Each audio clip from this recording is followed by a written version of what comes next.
Yeah. Welcome, everyone, to a Canadian Computer Collector Insurance Inventory live stream. My man, Garth Beagle. Oh, my goodness. I've got audio coming back through here. Okay, so, yeah, my man, Garth, you were right about the thumbnail. I definitely put a 6 over top of the last digit and then colored out some of the background. That is number 6. So we're on Insurance Inventory live stream number 6 and hoping to get some significant work done here because we're at the 6th one now. Like this is this has been quite some time we've been at this. So come on, man. Let's S or get off the pot, shall it? As some might say. I don't know. That's saying. I don't know how to talk, but as you can see, I'm joined by my homies Steve from Mac84, Bruce from Branchus Creations, or Branchus. Steve, I always say, or Bruce, I always say Branchus, but it is Branchus. It is Branchus.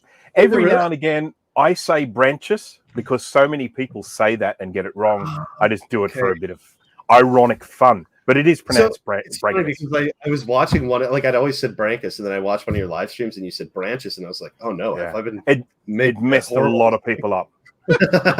I ruined a lot of people's day when I said that, so I apologize. Yeah, I just never pronounce it correct, and then I'm always good. Oh my goodness. So just before we get started here, let's jump in the chat and just say hi to everyone. We got Alex, Retro Techie, Garth. Garth would like to be a mod too. You know what, Garth? You're on the Patreon. You've earned it, bud. Hello to everyone else. We got Jay in the chat. Jay said 6 would indicate Dan has hundreds of products that need to be inventoried. Not the case. He's 20 and it's just slow as hell. Yeah. Now Dan, I have a question for you. How long did you get into the process before you forgot to put the serial numbers in and had to start over? I think I did 2 of them first before I'd been recording serial numbers, which, you know, obviously is an important part of an inventory project. How do you prove that you actually had one? Well, serial number is a good place to start. Anyway, just for anyone who wants to go back and watch that, the moment of realization in that live stream is something to behold. Go back, watch it, enjoy it, savor it. It's worth it. It's like that Simpsons episode with Ralph where like you can pinpoint the moment his heart explodes. You can pinpoint the moment my brain is like, no. Okay. Well, without further ado, shall we get cranking some of these machines here? I want to see you get the one from the tallest point in your home. Well, we'll probably get there by the end of the night.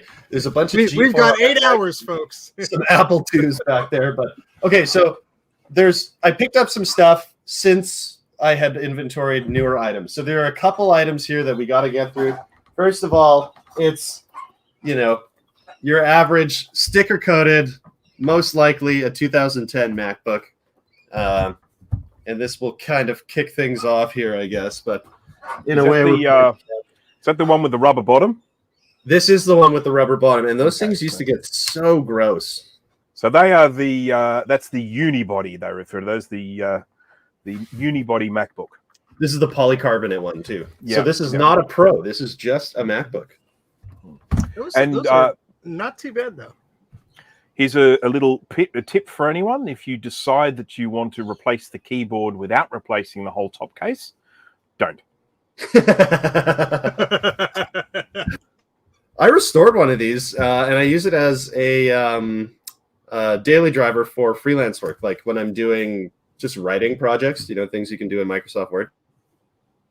I'm starting to think this one might not turn on at all, actually. It's fun fact? I cut myself by accident on the little part. You know how this rubber bottom sort of slips over top of a metal piece? The metal piece is what I've cut my finger on before. Ooh. Trying to get the rubber back on. It's a pain. Anyway, so yeah, I don't think this was going to turn on. Spares if you need them. Oh, that's a good little reaching hole. Instead of the trackpad, you just Yeah, it's right. It's like the Flintstones trackpad. You stick your hand in keep there. Scrolling, nothing's happening. Why? Okay, so this is it says copyright 2009. on the back, but let's run this number here. So yeah, you could never trust the bottom of those things. Yeah, the copyright could mean anything. It could mean 1989 for all we know. So I will take notes in your spreadsheet. You have thank you, Sven. You have an Intel section here. I don't see the serial number on the bottom of this. I wonder if this is just one that you have to get from turning it on. No, you just have to look harder. Are you sure? I am about Let's see 86% sure. Not 84. Thanks, Bruce. Yeah. Let's see here. Okay, catching up on chat while I'm doing this. I checked mine, but I don't know where it is. Garth has accepted his great responsibilities. Jay is upset by that. Whatever makes Jay upset, that's just good. You know, that's good. For Jay says no serial number on the bottom. It means bottom case was replaced. Yeah, like I'm not seeing anything that's obviously a serial number. There's a number here that might be dual. But I think that that bottom case was a commonly replaced part. I think up to some time ago, you could still go to the Apple Store and just have them replace the bottoms of those things because the rubber separates. Just separate. Oh yeah, yeah. I'm just glue it on. I'm not seeing a serial number here, but does it turn on? Got an FCC ID? No, it doesn't turn on. I had it plugged in. I tried like 3 or 4 times. So I guess we just got a mystery on our hands. So that's one of the computers that you can reset the SMC if you want. So that might even bring it to life. If you have it connected to a that's why we're here. We're to force Dan to be very thorough. Okay. So I'm going to plug it back in. Plug it back in, and you should get a green light, which then should go orange. If you can confirm that is what happens. The green light is now it's orange. Okay. Now, on the left-hand side of the keyboard, Shift Control Option. I think that's the combo. Shift Control Option. Hold them down and press the power button. You should see that orange light go green. Just press the power Shift Option Command. Yeah. Should I let go of it after? Yeah, let go of it. Did it go green and then orange again? I don't know. I don't think so. Let's try it again. Just shift control option and then just press the power once and then take your hands away. So yeah, it looks like it's just staying orange. Well, I might be pressing the wrong keys. I don't know. Yeah. It's all good. I'll look it up because I have the technology. Looking it up. In the meantime, I'm going to put this guy to the side and look up music. We've got look up music. The other one, a very dirty G4 iBook. When I say dirty, I mean like check this out. Let's make you full screen because we're just providing commentary here. Oh yeah, we should make you. There you go. No one gets to see Bruce and I. Oh yeah. Oh yeah. I might need to actually adjust the camera here. One sec. Quick, plug ourselves. TinkerDifferent.com. Okay. Get some power going on the G4. Oh, that's not the right one. What am I just doing? jam it in there. It'll be fine. This is the G3 charger. The vintage G3 chargers. Yeah, we need one more. 3 is not enough. We need 4. There we go. Look at that. I love the way the little ring lights up. I love those. That's how I feel at the moment. Okay. Let's turn this bad girl on. Oh, yeah. Milady. You know, what size screen is that? Beautiful sound. Oh, that's a big one. Maybe I should get out the old measuring tape. Yeah, is it a G3 or a G4? This is a G4. Jay has just given us a different method. This is the old-fashioned way, I think, of resetting an SMC. It's Shift Option Command and power for 10 seconds. Now he said Command. See, I said Shift Control Option. He's gone Shift Option Command. I don't know He's in what he's command doing. of the situation. Okay. Yes. Well, I'll try it. So hold it for 10 seconds. Ready? Yeah. 3, 4, 5, 6, 7. May I interest anybody in a bad power supply? Yes, please. I'm not sure that changed anything on the charging light. Have you whacked it? Have you smacked it? Yeah. Let's give it Yeah, I think this MacBook might just be one that I have to open up. with permission, of course. Yeah, With consent. I mean, that's the way. always. Yes. Hey, number one. You just get some pliers, and then you're good. Okay. So this iBook works seemingly pretty well. All right, what specs? It's running OS X. Which one? Shall we find out together? No, Let's shall. keep it a Let's secret. shall. Okay, so this is the 1.42 gigahertz PowerPC G4 with 512 megs of RAM and running 10.4. Nice.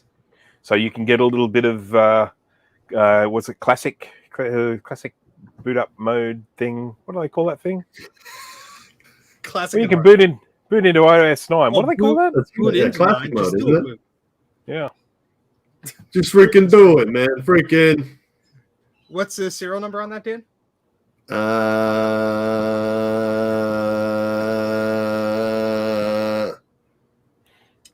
One second. Let me just get there. Okay. Serial number. Are you ready, Steve? No. Yes. 4H, as in heroin. 534 EC4SE9. Excellent. You had a C4 in there, so that's an explosive serial number. Ah. Yeah. This one might not make it through the airport these days. Mhm. Oh. Dan is a comedian, folks. These are professional jokes. You have to. Yeah, let's not tell them that. Okay. This show will go all night. Come on. Keep laughing. Okay. Let's see how big the hard disk drive is. That's how I like my disk drives. 2.5 Hard. inches. Okay. Okay, this one. What is? Oh wait, hang on. I'm doing this wrong. That's right. Oh my god. Oh my god.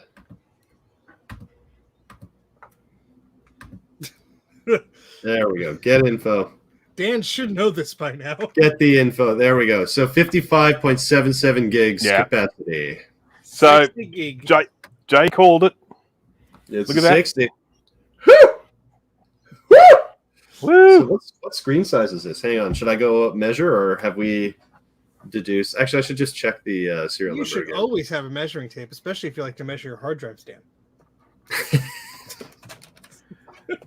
Always good to have that information on hand. Yes, of course.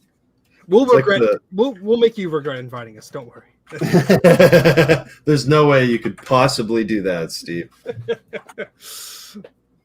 Should have been here for the pre-show, fellas. That's all I'm going to say. I think we just broke your record of viewers, Dan. You are at 22 right now. Oh wow, that's fantastic. Yeehaw. Previously, we were at 21 viewers. Tell your friends. Yeah, and if you don't tell your Subscribe. friends, we're gonna have a problem. What does that really say about you? Okay, so this is the 14-inch model. All right. Yeah. So, And how is it in good condition? Would you? bit of a size queen, this one. It's, you know what? It seems like it's physically in really good shape. It's just dirty. Like it needs That's the to be big- washed. And this was a lovely donation from my buddy Derek. So thank you, Derek. Shout out to Derek for donating this machine to the channel. Derek. There. Derek is an awesome guy. He says I play with stupid crap that nobody wants, but he's also got a big heart. So thank you, Derek. Sounds like a lot of us. All right, so we got that out of the way. We don't really know what's going on with this MacBook, so I'll just keep it to the side for now, and we can kind of deal with that later. Or we could spend the rest of the stream trying to fix it. I like that idea. That's Mac84 territory right there. That feels like a very on brand for Bruce. Yes. Oh crap! Oh, it wasn't plugged in the entire time. Damn it! Oh my god! Only it were that simple. Okay, so next beige. So last time Steve and I went through PowerPC beige, and we started into 68K territory. So I think, what would the next one be, Steve? Like a classic 2? Well, we ended up at the LC475. You have 2 of them at the last. Yeah, those are the only pizza boxes that I've got right now. Yeah. I was supposed to pick up an LC2 in the box today, but the weather here was so bad. We had a blizzard in the morning and then a blizzard in the afternoon. So, does it include any goodies, or is it just the machine? With the it has a printer with the box and a couple other things, I think, like keyboard and mouse. But we'll see. Everything is like boxed with the bags and manuals and stuff. Battery first, my friend. Very exciting. Yeah. Well, it's from a collector, so he might have treated Always it well. ask. Always ask. I had a Performa 400 that I got a few years ago with the box, and those actually came with the monitor. So it was a very tall box with the monitor stacked in there. And I just asked the guy, hey, could you just lift the lid of it and show me a picture? And it was just foam of everywhere. So I said, okay, so the $100 you're asking for, I can't do that. And thankfully he was able to see, oh yeah, this thing has been through some stuff. But yeah. Jay in the chat, make sure that I have the power button. Sometimes I have trouble locating the power button. Yeah, you're right, Jay. Sometimes I do. Sometimes I spend an entire evening pressing the wrong button. Okay, so yeah, I think we're going into 68Ks. I don't have any other LC. Oh, actually, you know what? I've got the LC 520. Let's pull that big boy down. Let's get in. Yeah, exactly. 1 sec. This was the last stream Dan was ever seen on. Yes, this could be really interesting. Didn't yours just crumble when you took it apart, Bruce? When I tried to remove the analog board once, I started getting some cracking, and that was a 580. So I don't actually have a 520, 575, 550, or one of them. This is what the people come here for. Yeah, just hide your entire face behind there, Dan, so we can't see you. Yeah, I'm doing a pretty good job of that. Wait, if you bend down and just put your arms left and right, it's like the computer has arms. This one's big and ugly, but so this is a 520. You said, is that correct? That's right. Yeah. Yeah. So that is one of the more pointless computers that Apple made. It's not the 575 with the wonderful logic board. Yeah. So the primary difference between a 520 and a 575 is the 520 is an 030 chip and the 575 is an 040 chip. Oh. And yeah, well, 520, 030, pretty crappy. Okay, this power cable is apparently not plugged into power. That's a good place to start. It's like my favorite quote from The Simpsons. I'm a stupid moron with an ugly face and a big butt, and my butt smells, and I like to sniff my own butt. That's the Dan we know and love. All right, so are we booting up here yet? Or remember, you need a keyboard. You need a keyboard to start that little chap. Oh, mother of goodness. I keep looking at my computer screen and not the camera. Sorry, folks. Here we go.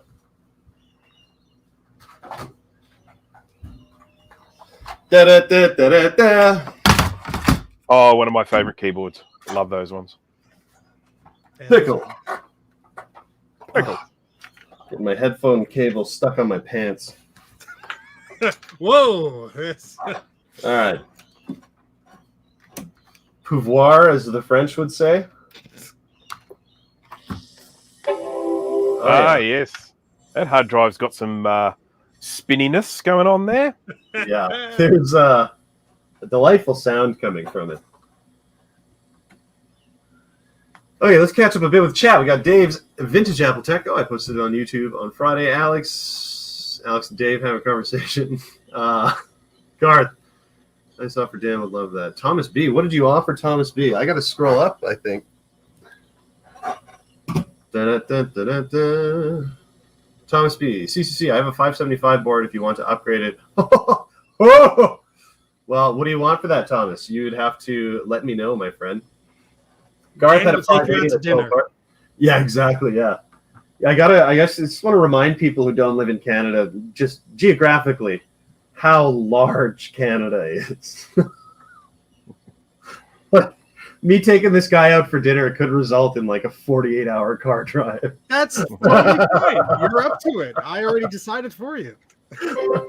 I think for me to get to Ontario is like a full 24 hours, and that's the province beside mine. Okay. Well, you didn't shut this down properly last time, Dan. How dare you? Oh my gosh. Mr. Macintosh says hello. Hello, Mr. Macintosh. Yes. I will be right back. Okay, I think we're all caught up. All right, Bruce, let's get our hands dirty. What do you say? Yeah, absolutely. Incidentally, with this one, it is just a straight swap for the 520 and the 575, or the 550 for that matter. So I think if I did get my hands on a 575 board, I would just want to Mystic one of my Color Classics. Yeah, I can understand that. Everyone else seems to want to do that as well. We'll leave this 520 in the dust. Sorry, I'm just doing a little cable. I do like the 520 though. I will say I like the case. It's bloody ugly, but I like it. This is actually not a bad machine. I've got a bunch of games pre-installed on here and stuff. And this, I got to be honest, the display for this age, it looks pretty good. Like when you're looking at it in person, it's bright and clear. Nice and not sharp. too pixelated. What do we got here? I don't have the spreadsheet open, so we'll. Oh yeah, I guess we'll wait on Steve. But this one's running 7.6. Looks like it has 20,000 kilobytes of memory. So okay, yep, 20 meg, yep, great, good, excellent. Let's see, that was it was a 520, 550, 520, yeah? Yeah. 520, yeah. I have a head like a sieve. I don't really remember stuff for very long, so. No worries. And I think this is running an 80 megabyte hard drive. Does that sound right? Yeah. Steve, you are back, good sir. Yes, sorry. We thought the cat ran out. It turns out he locked himself in a room. Oh, good man. I respect cats. Okay. So, Steve, we've got the LC520. Okay. With 20 megs of RAM. Nice. And then what I believe to be, was it an 80 meg hard drive? Does that sound right? Yeah. And that has a Caddy CD-ROM, if my eyes don't deceive me. It does, yes. And a 3.5-inch Florpy. Now, are you aware, Dan, that those Caddy-loaded drives need recapping? The drives themselves? The drives themselves. I was not aware. This machine's logic board has been recapped, but I did not realize that the Caddy drive needed to be recapped. The Caddy drive works. I tried playing that stupid flight simulator game on this. It was miserable, but I had no idea. You may find it doesn't work anymore. I mean, I'm not trying to be negative. No, it's absolutely. Bruce is trying to get some business. I have. I've also got this practice board, which is much smaller than I thought it would be. So I'm going to practice on this, and then maybe I'll even recap my own spinning Caddy drive. Is it surface mount soldering practice kit? This is one where I believe. What was the description of it? Oh my goodness. I don't think there's any documentation here. It's called SMD soldering practice board from cool. Yeah. Very small, much smaller than I thought it would end up. I think it might even be the same as one I have here. We can always. It's like the size of a credit card almost. Let's have a look-see.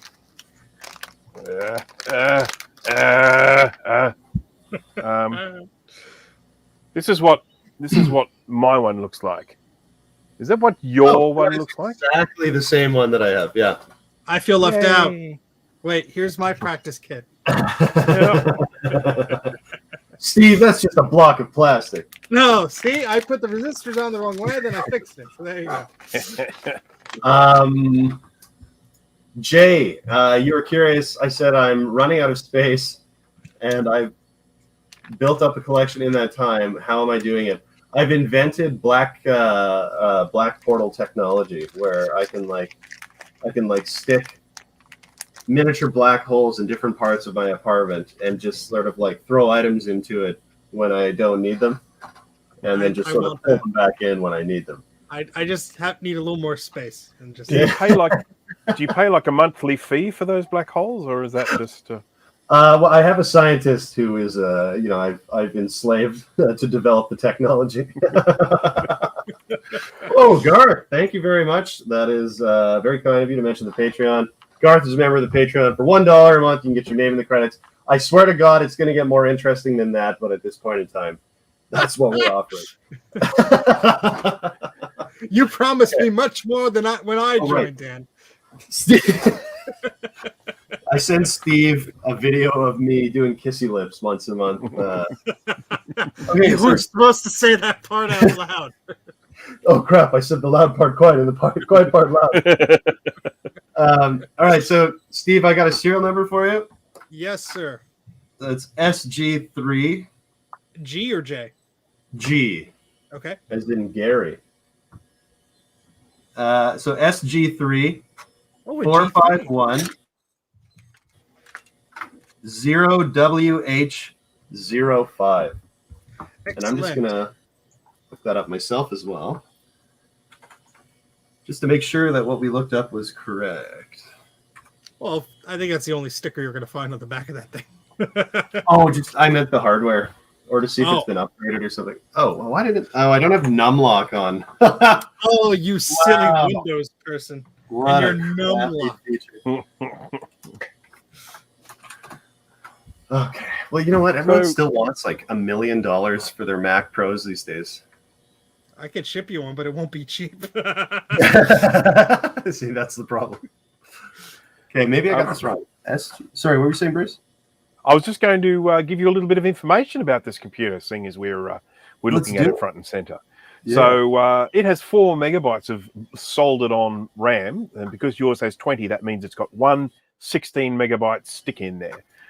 You can actually upgrade these to, I think it's 36. So if you take that 16 out and put in a 32, you would take that up to 36. You can possibly go even higher, but that was not part of Apple's original spec.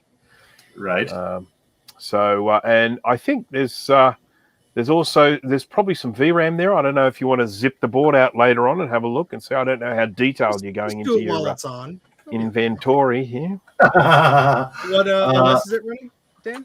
It's running 7.6, I think. Let's just check again. I don't see a control strip. I'm very upset. 7.6.1. Wow. That's because control strip sucks. No. How's the condition on it? Is it missing the back, or you just have that somewhere else? It's missing the back. So this is one that came to me as is, recapped by my man Fahrenheit. I think he bought it from his buddy, or maybe his buddy sold it to me. But Fahrenheit did the recap on it, and then it ended up coming my way, and I was like, yeah, I'll take it, sure, whatever. But there's no backplate, so we don't know where the backplate was. I think this is one of the ones that originally came from that big collection locally, where I had a video where I was like, I went to this guy's garage, and there's clips of, there's just machines everywhere. And this was one of them. This was one of the cheaper ones, though. The prices there were very random. That was like, probably because it was so bulky. Well, I got that workgroup server for like $100 or $150, and then they'd want like $500 for a Mac Classic. And you're like, okay. Those are Australia prices, right? Yeah, that's Australia prices. Yeah, exactly. Yeah, Bruce. You know what it's like. You know what? One of the worst things about, it's not so bad in Canada, but these being American products. I mean, you see some of the ads online for American ones. People are just like giving them away versus what we have to pay for them. Okay, this one's going back on the shelf, and we will pray for you. I'll bring something else back with me. I promise. Oh, I never grab it by the chin there. Oh, I wanted to look at the board. What the hell, man? Dan! If we yell loud enough, maybe you can hear Dan! Dan! Ooh, I heard a creak. Spin it around. Come here. He needs wireless headphones. Everyone loves the Egyptian dance. Dan, I would like to see the logic board inside that one that you just put away. Oh, the 520? Yeah. We were trying to yell for you, and you were. Oh, sorry. Yeah, I can slide it out. It's that one just comes right out the back, right? Yeah, that is correct. That's what she said. If it just comes right out the back, you may need to see your doctor. Don't drop it. Don't drop it. Don't drop it.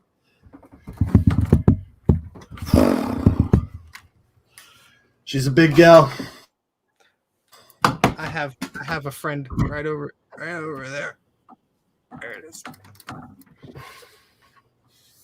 I don't think you have to do anything to release it, do you? No, just yank.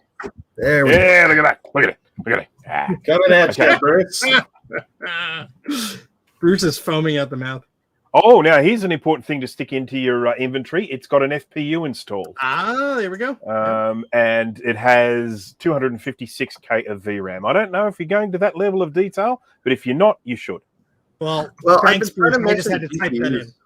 And I've been trying to mention GPU sizes in the newer ones, so let's do it. VRAM is yeah. So 256K VRAM SIM installed. And what was the other thing that you'd mentioned? FPU, floating point unit, or math coprocessor. So that's a chip that's sitting in that little socket, that brown socket in the middle. Yep. Yeah. And that is a chip that is dedicated to doing what I refer to as floating calculations. So calculations of numbers that are like non-whole numbers. So if, with numbers with decimal points in them, sort of thing. And right. what that, it just means it can do some mathematic calculations faster. What that actually gives you, you could just pull it out and give it to me. That's fine. Yeah.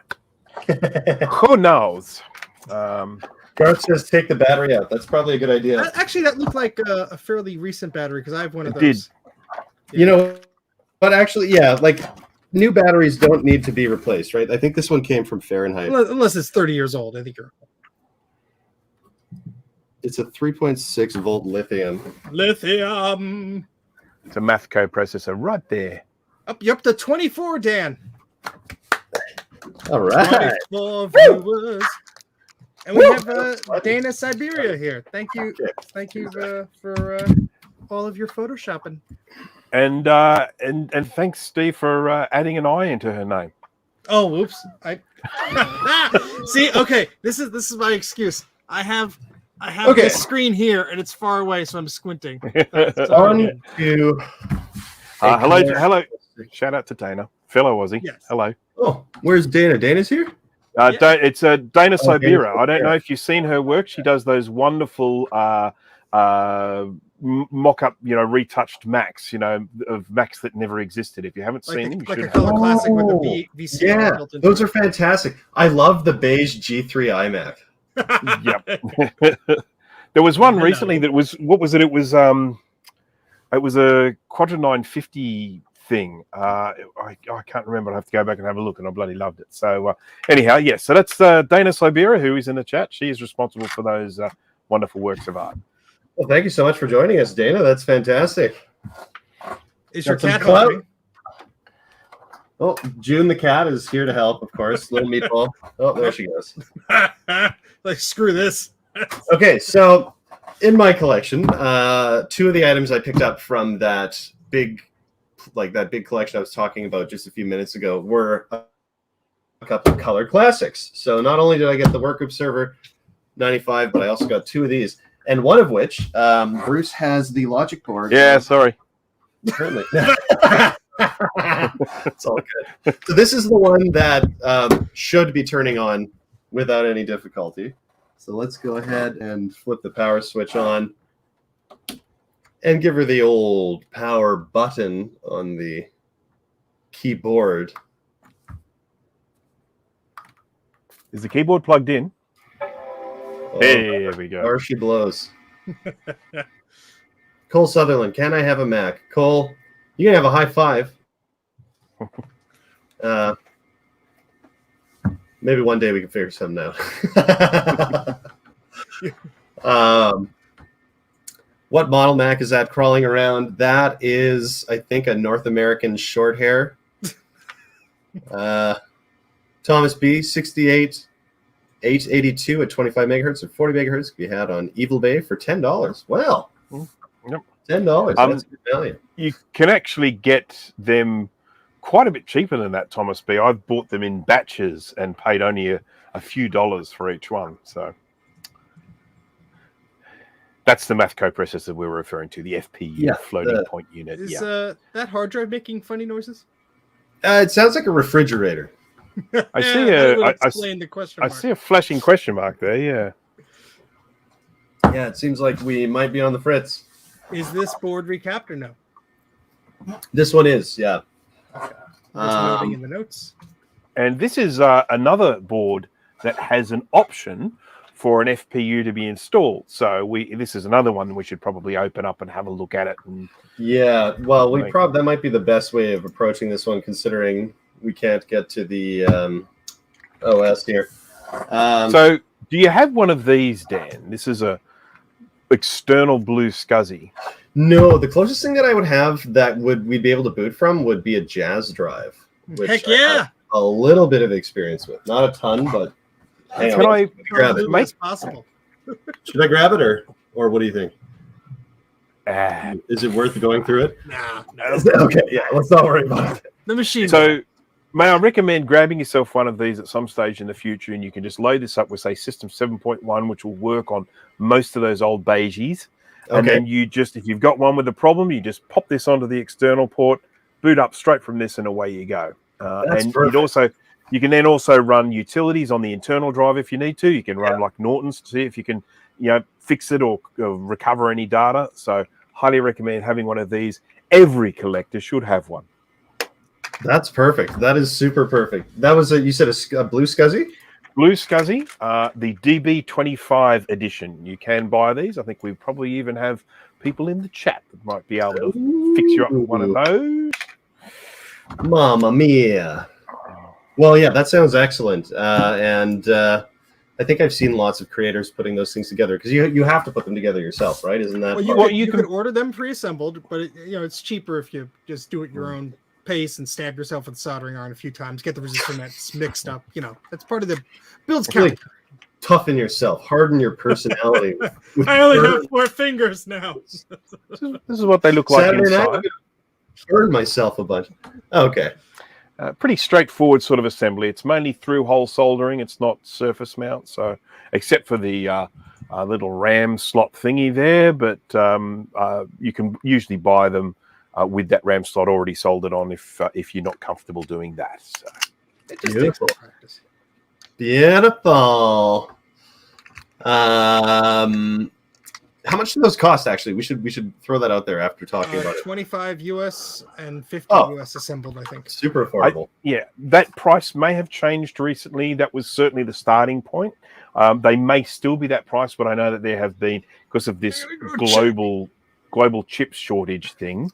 Some of the parts have been a little bit harder to source and a bit more expensive, and of course those prices in US dollars. So 30 to 50 is fair enough before shipping. But bluescuzzy.com, you still can excellent all the information there. Oh yeah, totally. Excellent value, very flexible. Like me, I'm not. Not even mentally. Okay, so let's just catch up with chat real quick here. Mr. Macintosh wants to know what Steve and Bruce what you're charging for this service. He is giving us every other computer he looks at. Yeah, I'm just gonna. I was hoping to let that sort of slide without anyone mentioning. Each Mac he would are torn down. What's that? I would normally live stream at this time. This is normally the time slot I live stream. So you're obviously going to pick up all of the super chats that I'm missing out on from not doing my live stream. So I wish. I haven't had a super chat yet. So hey, let's throw that out there. You have to be monetized. Are you monetized? Have you hit 200 subscribers away. I'm super close. Although these 800 really helped on the watch time. Let me tell you. Get out. This is going to go for like folks. 40 hours or so, right? So we're gonna be good. So we got to turn this guy off. Is it going to get mad if I just shut the power switch off? No. That's all you could do. Yeah. Oh my God! What did you do, Dan? And whip that board out. Let's have a look at that one. Quick and dirty. Oh, I got to be careful of these tabs. Oh yeah. Oh, they're not as bad on the Classic as they are on the later Macs. So just letting you know, there is a little bit more bendiness on those than if it was a 520 or a 575 or a 580 or any of those other ones. You know what, though? I find if I just slip a flathead in there, it releases it, and you can pull it right off. Woo! Okay. Now let's slide this bad boy out. P. Diddy would be proud. Bad boy for life, right? You're speaking to the right audience. This is what he had in mind when he wrote that song. Okay, it's resisting me. So what can sometimes happen is the little metal tabs on the bottom of the chassis can get caught up with the little ground clippy thingies. DJ Chassis Jeff. All right, what do we got here? Okay, no FPU installed. 512K of VRAM, and those look to me like possibly 2 megabyte sims there. So I think you probably got 4 megabytes installed, and I think there's 4 on board, which would give you 8. I think would be. Does that all sound plausible, or am I just talking rubbish? Sounds good. Talking that trash. Okay, let's look this serial number up. Not that every Mac has been very helpful with the beige stuff, really.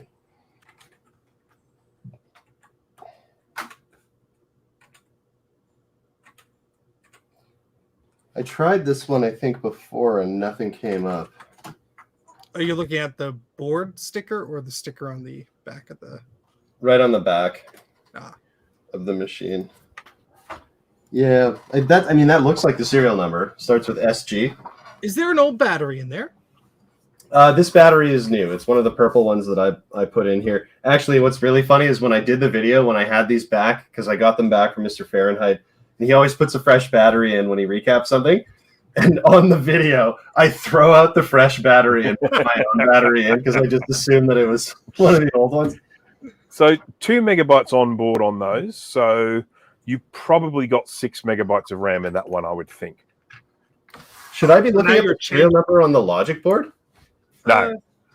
I mean, the logic board does have a serial number. All the logic boards do have a serial number. Okay.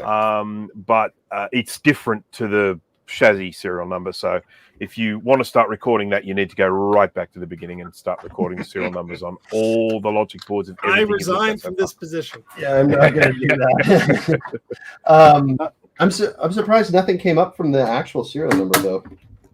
Yeah, sometimes it's just, I don't know. You put a 0 instead of a O or something like that. Funky. Sometimes you work hard and then they just crap in your head. Speaking of crap, Sean of Action Retro just... Oh, my goodness.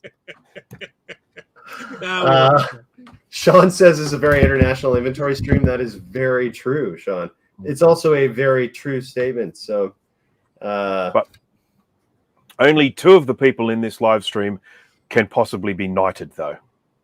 That's true. And actually, I'm already royalty. I am a Duke of Sealand, the rural, or not, what is it called again? I can't remember. If you've ever looked up Sealand, though, I actually have a title there. So it was like $30, and I think someone got it for me as a birthday gift one year. Best gift anyone could ever give. And it's still paying for itself. The gift of royalty. Well, then you got to change your YouTube channel name now. I mean, come on. Steve, did you get that serial number? No, because you didn't read it off. You said Okay, it began with an SG, and that's it. I just said it in my own head. Exactly. Like an idiot. Way to go. Okay. So SG is in Gary. 3094 8E as in Edward. C as in can-do attitude. And then 2E. I'm not writing any of this down. Okay, great. We got it. Should I read it again or what? No, we got it. We got it. Okay. I'm just on strike. Well, I appreciate you, Steve. We're building a world together in Minecraft. Or destroying it, depending on whose opinion. Okay, so here is the Color Classic that Bruce has the logic board to. Yeah, it's here somewhere. Quick, Okay. find it. I mean, I really should bring it out, shouldn't I? Because it just You want to get those stats. it brings a certain completeness to it, doesn't it? It's You like can work on it while Dan's looking at stuff. it's like how I show the logic board to you through the webcam. Now you can use your own eyes. Yeah, I know. It's just it's spooky. Now, the reason why I haven't actually done this yet is because I'm making a video on it. I am going to be doing an actual pre-recorded video when I work on this particular board. So that's why I haven't actually done it yet, because I need to actually do that recording. So I'm not going to work on it today, even though I really want to. Let's have a look in my little job tracking thing here. We go. Well, Dan. Steve's got a little Color Classic coming out there. There we go. And Like a I've got Bond villain. job number 141. So let me see if I can go find that board. I'll be right back. Dana Assuming- Sibera, he says, was that a color or a Color Classic? That was a Color Classic. And so is this one. Sean had a good laugh. I'm assuming at J. Looking what the chassis serial is on that. Mr. Macintosh, Color Royale with cheese. Action Retro. Sean is a Duke of Philadelphia. Sounds good. I'm a Duke of Quadra 840 AV. Sealand or Marineland, says Don. We're talking Sealand. Sealand is actually fascinating. It is a sovereign nation that consists of two cement columns in the middle of the Atlantic Ocean off the coast of England. Essentially, it was a World War II anti-aircraft platform that was just far enough outside their border that a guy went there and declared it his own nation. I highly suggest everyone check out Sealand on Wikipedia. They've even had a couple wars. Yeah, The dreaded Battle of Sealand War. Sealand. Prince Michael was held captive. Okay. This is all real stuff, folks. All right, Steve. So on this Color Classic, we don't know what the stats are because we are waiting for Bruce to find the board. But I can give you a serial number. Okay. And that is SG, as in Gary, 309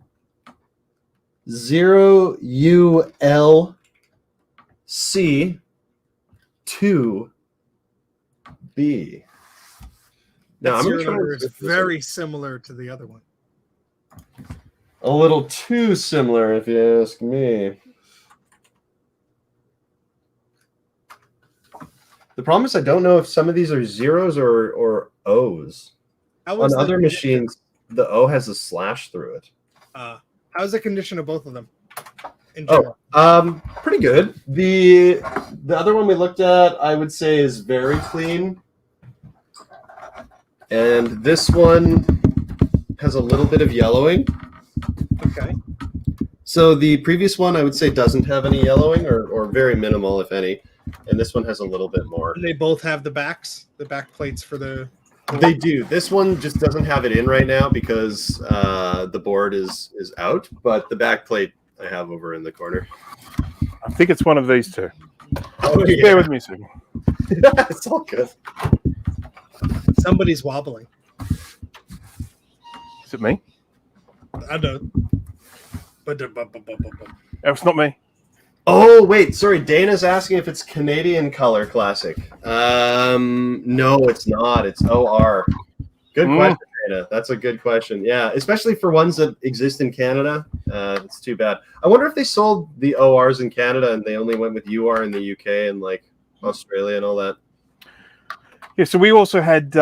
See, my one's actually called a Performer 250, so I don't even have the joy of seeing a U in the word color on mine, which is disappointing. Oh, really? It's yours actually says Performa 250? Yeah. Fascinating. Yeah, I thought so. And today I learned something. Shout out to the Russian bot. Bye. Okay. Sorry, what were you going to say there? Was I? Yeah. This is not. I didn't recap this. So this is almost definitely it, but I will cross-check with the serial number because I do have serial numbers in the system. Wow. Well, yeah, mine came to you recapped already. It's because it still wouldn't boot. Yeah. It was. And you've got unmatching ROMs, which is kind of worrying. Okay. Yeah, I mean, the fact that this one doesn't work could just be the ROMs. I guess we'll take find one out. from the LC, one from the Performer, just shove it in there and see if it boots. Yeah, so this is definitely it. I can tell you it doesn't have an FPU installed, and it didn't come to me with any RAM, so I don't know if you took it out before sending it to me and put it away in a little baggie somewhere, but it definitely didn't have any RAM. Oh, really? Okay. But it did come to me with a book. I have my book too. Yeah, I have that here. This is this is the book that I got with it, which is Robert B. Parker, Spare Chain. And I got myself a nice little, sort of handwritten. Bruce never stopped reaching for the ceiling. One day it may need repairs. Isn't that? There's something in that for all of us. So there's an inspirational overtone. Yeah, absolutely. My lovely book that Dan gave me. Steve got a copy of The Street Lawyer. Let's. Oh, and I'm sorry, and $1 million bill here. That's right. I've got one to send back to you. Be on the lookout when it comes back. You'll be getting chooks? Max Walker's book on how to hypnotize chooks. A chook is an Australian word for a chicken. So, well, did it work, Bruce? Or are you so knowledgeable about that you don't only need the book, or? Oh yeah, it's every word in that book is truthful. So, yeah. So Dan wrote in my book, "Always be yourself. That's what's really cool." Thank you. There you go. Yeah. Dan's like, I didn't mean a word of it. I believe that was from Starsky and Hutch. Anyway. Okay, so we've got, I think, everything we needed from this Color Classic. Is that right, Steve? Yes, sir. Okay, so then we can put this bad boy back on the shelf and we can get into another machine. Hopefully one that actually turns on this time. Nah.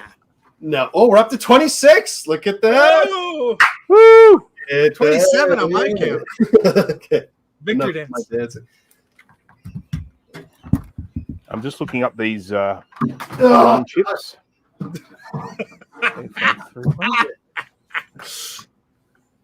Yep. Okay. They're not matching ROM chips, but they do look like the right chips. So. It's VCR. Oh yeah, let's look at the VCR. I have a videotape. Okay. I have You're a Good Man, Charlie Brown. We could watch that on the VCR.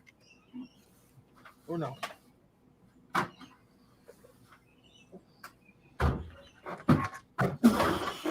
Oh, I should make a really quick mention about this board.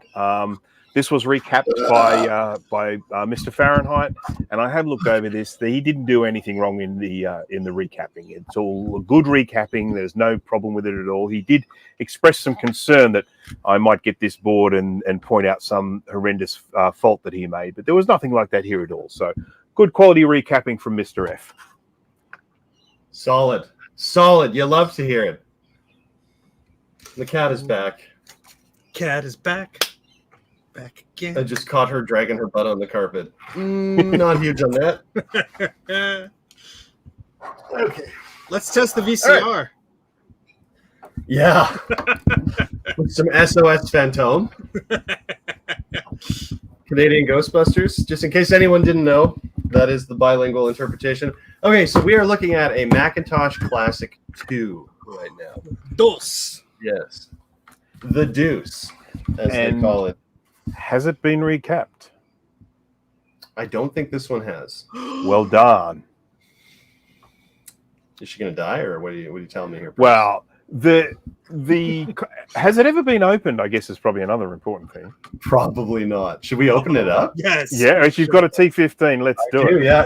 Actually, you're going to love this. Wait till you see my T15. Ladies. So I have a problem with... we all do, Dan. It's okay.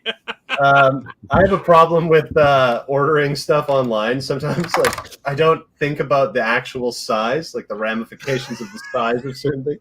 It's like I ordered like a 15-foot cell phone charging cable one time, and it was just way too big. So here's what I got. I knew I needed a big one, so I got this.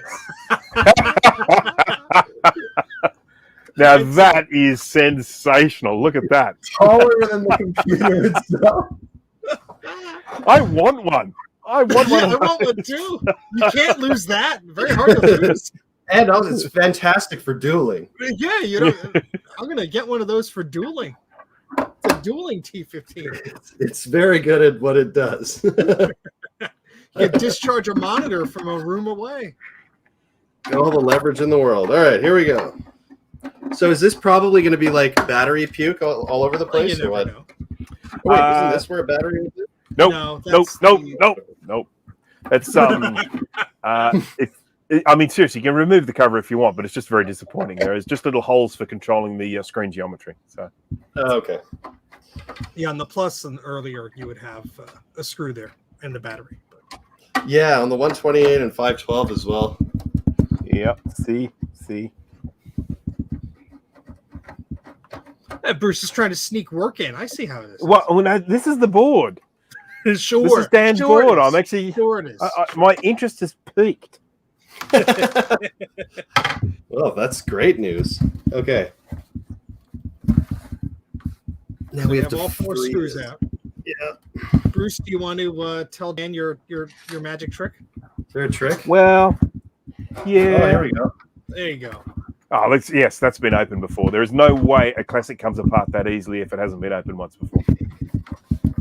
Oh, it was coming open. There we go. You doing it. Just top. get in. Yeah. So here's what I would recommend, Dan. Like that. Yeah. Flat hand, right hand flat, and then nails in like that.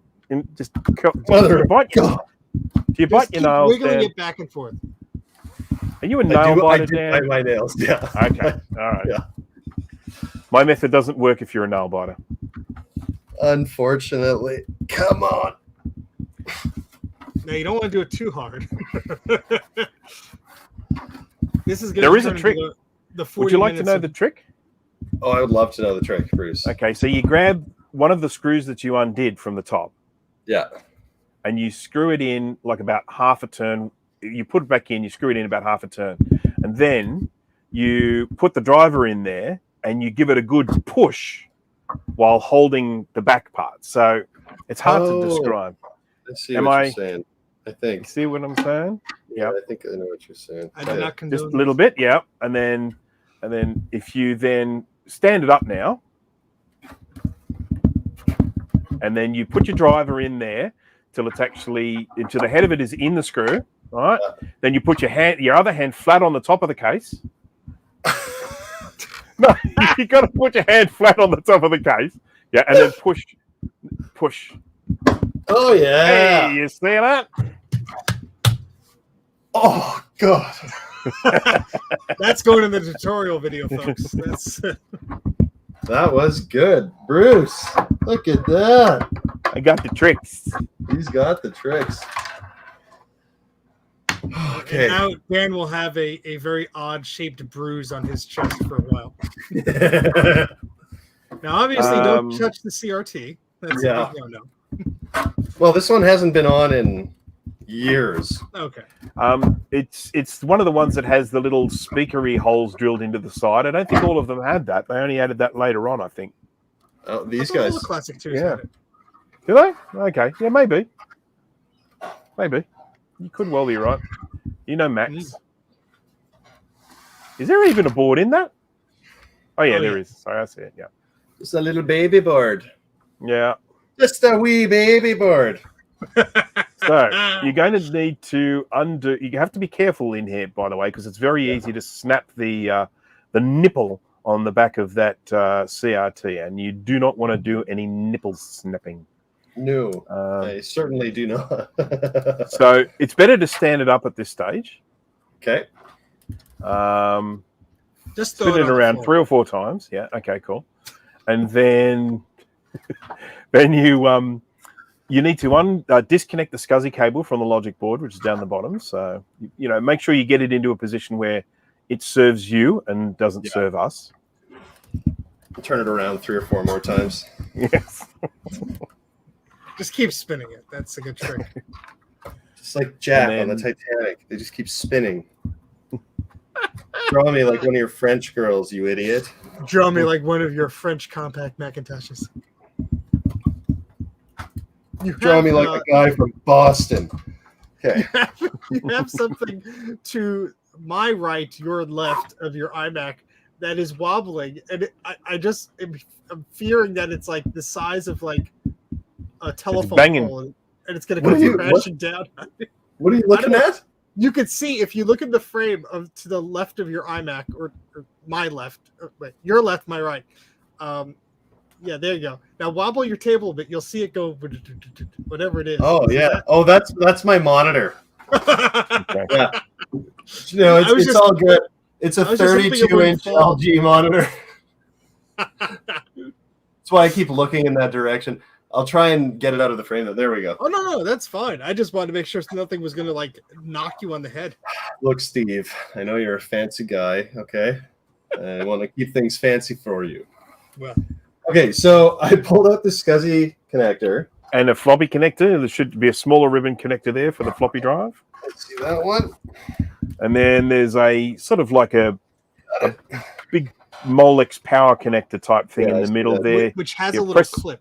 Yeah, press a button in and pull it up. Do not forcefully bring it up because you could smash into the CRT neck. You want to just rock it, and gentle and rock it. Gently rock it. Like a baby, right? Like a baby, it's a Mac classic. Would I shock myself to death if I bumped it into the neck? No. No. But you would break it. Would it implode and like get glass in my eyes? No. Maybe. We'll go with Steve's answer. Okay. So now I should be able to slide this out, right? There we go. Yes, you should. Oh, clean as a baby's bottom. Excellent. Take the battery out now. Look at this. Would you just? Oh, did you see that butt crack? That was so your bottom. All right. Okay, so you've got a revision B board. So that's the later board that has 2 ROMs chips on it rather than 4. And that one has more caps than all the others. And it has been recapped. I can see that nice and clearly. So it's probably a new battery in there. Yeah. Maybe. Oh, you know what? I bet you Fahrenheit did this one too. I'm starting to lose track of this stuff. It's the same caps. It's the same caps that were used on this board. So that reeks of Mr. F. I'm telling you. Well, it's got a good stank on it now. All right. I noted all the stank. A good confident stank. So that battery will be fresh. Fresh as a daisy. And it looks like there were two SIMs on there? Memory modules, yeah. There were 2, yeah. Sweet. We don't know how big they are, but they're there. I'm gonna guess it's maxed out. Well, they didn't start labeling RAM SIMs until much later because back then they were all very stupid. Oh, I know. It's so weird how the old ones don't have much on them, eh? Yeah. Hey, that's right, eh? How hard would that be? That's how Canadians just say, your turn.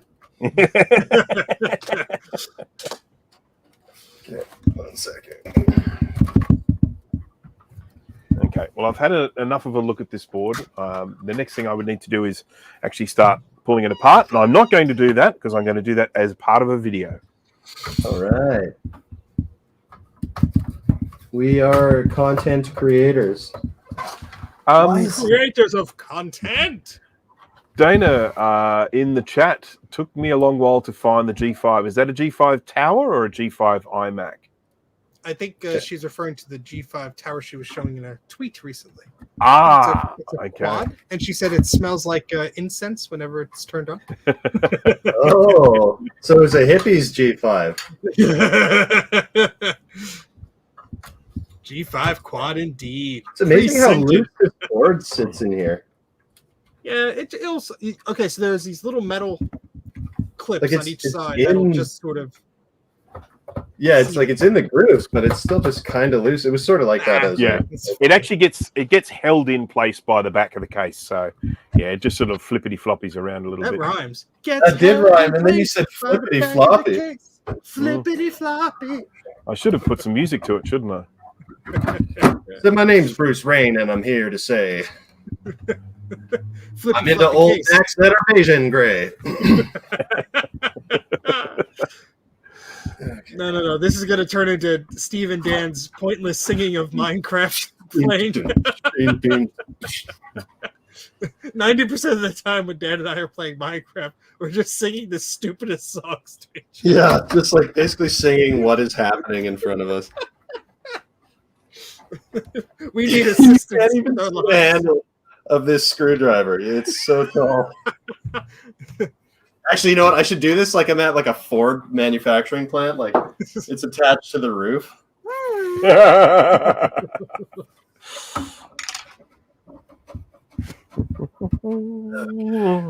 Cole Sutherland, hit that like button or your dad will go out for a bag of milk. You know what you're missing, Cole? And he never returns.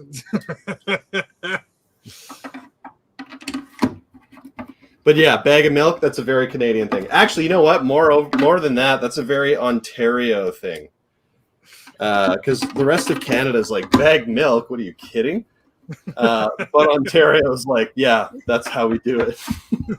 We have bagged wine here, but not bagged milk. So. Yeah, why bag milk? You know what? I feel like the meeting where they decided to bag milk, there was a bunch of guys sitting around just being like, you know those containers we have? Yeah, the ones made out of plastic and waxed over paper. Those are just way too convenient. They're way too sturdy. Is there something where we could like fight against, liquids not having a real shape? Is there anything like that where we can? They're just trying to make it more like an udder. Okay. Classic 2 recapped, as it turns out. I'm living like an idiot, not knowing what's recapped and what's not. But here we go. As a condition. It's actually not bad. Oh, and here she goes. We're off to the races. Woo. Look at that.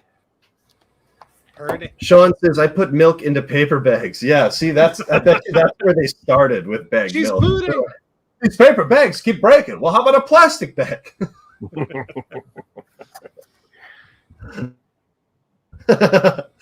Stargaze says, it's true. I'm a Canadian expat living in the U.S., but I grew up in Ontario with bagged milk. What did I tell you? That's an Ontario thing. For sure. And does anyone else here say, where are you to? That's very East Coast.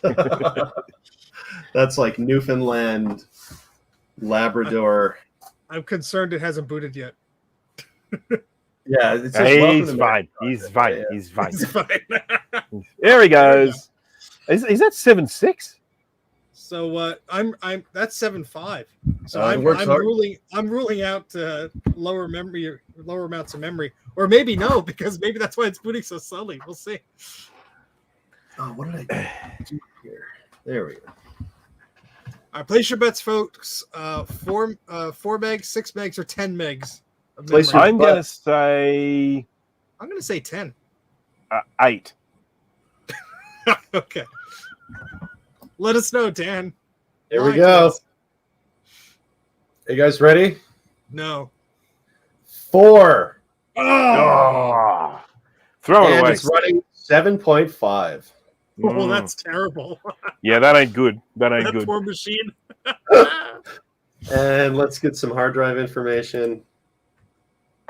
I'd say a 20 or a 40. Come on. And buddy. Got any of that black and white 90s porn on that drive there, Dan? I guess we'll have to take a look. So it says 57 on disk and 18 available. I couldn't get it to give me the get info. Is that not available on 7.5? No, it should. Go to the file menu with it selected.